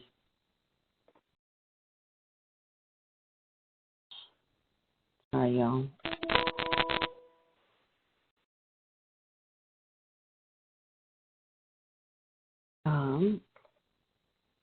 And then we've got this good recommendation about investigating how DP will impact the population under 18 in school districts using the latest administration data. So that was such a good thing to point out. So thank you. I'm glad we added that. CSAC recommends the Census Bureau evaluate the impact of DP for racial equity uses, fair housing, environmental justice. Those are going to be big issues, and rigorous study is important. Releasing sub-state quality metrics without differential privacy is going to be really helpful, especially for those of us in Louisiana who really need to see the quality of the data. So please, let's get that released without differential privacy. And we recommend the Census Bureau examine the utility of and explore trade-offs of not releasing all the detailed tables at the block level, or maybe even the block group level. That could help us. And then could be using swapping in combination with suppression for some cells. That could work well. Okay, and then we've got the recommendation about the federal statistical research data centers. We'd love to see you all engage them in a serious way and really utilize that resource. And obviously might need to set aside some PLB for that. And then we recommend you deprioritize speed and prioritize performing the research necessary to understand the risks. We don't know all the risks on both sides, but there seem to be several. So that's anything else from anybody? Allison, I just wanted to say that you've done a marvelous, extraordinary job, and absolutely the entire committee and the working group for putting this together. I want to thank everyone. This is Mario. I've been listening. This is extremely innovative, state-of-the-art stuff we're putting together for the world, so thank you. Thank you, Mario. Yeah, definitely worth stopping to pause and thanking everybody on the CSAC, especially the working group, but really everybody for all the time and effort to really understand this issue and try to provide good insights that we hope will be helpful to the Census Bureau. I'm going to stop sharing so that I can see everybody. And we have 1 minute left, so let's see if everybody can use their raise hands feature. If you're approve these recommendations, please raise your hand. So I know it takes a minute to find them. So we've got Mario, John, Jeff, Jay, Bill Clark, Tom Brunel, Rochelle, Kristen. We've got Kathy, got Deborah, got Kunal. Okay, Andrew Samwick, are you there? Juan Pablo, I've got a yes. I bet Andrew has stepped away, which happens.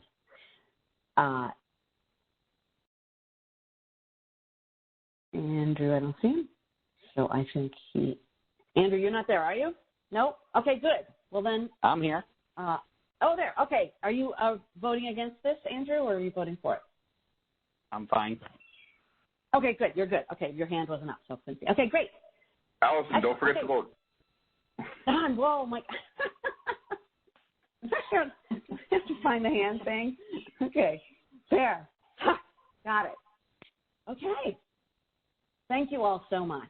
really. I do honestly hope that this is helpful for the Census Bureau. We're doing our very best to be helpful for something that is really very, very difficult, and so appreciate your innovation and leadership on this important topic and hope that we've contributed in a meaningful way to your great work. I think that wraps it up, Sean. This is Tommy Wright. We need good data for our representative form of democracy. What you have done today and throughout the years on this particular topic is very important for our nation, and it's very important for the Census Bureau as we help to provide good data for our representative form of democracy. So I want to echo two words, and I think sometimes when you repeat words, they lose meaning, but thank you. This is meant in the very strongest way from the Census Bureau. Thank you very much for your time, to the working group under the leadership of Jay Bright, to the full committee under the leadership of Allison, and I'm aware that some of you will be leaving the committee. Your service, may not be with us. This may be your last meeting, so I want to thank you. I don't have the names before me, so I will do appropriate action in the future. But a simple thank you very much for your time. Time is one of the most valuable things that we have, and you have given it voluntarily. So that really adds to the strength of this work that you've done. So thank you very much. And this concludes our meeting today. And have a good walk back to your other room if you have one. It's not quite a journey back home, but thank you very much. Thank you. All right. That's it. Thank you. See y'all later. Bye. This concludes today's conference. All participants may disconnect at this time.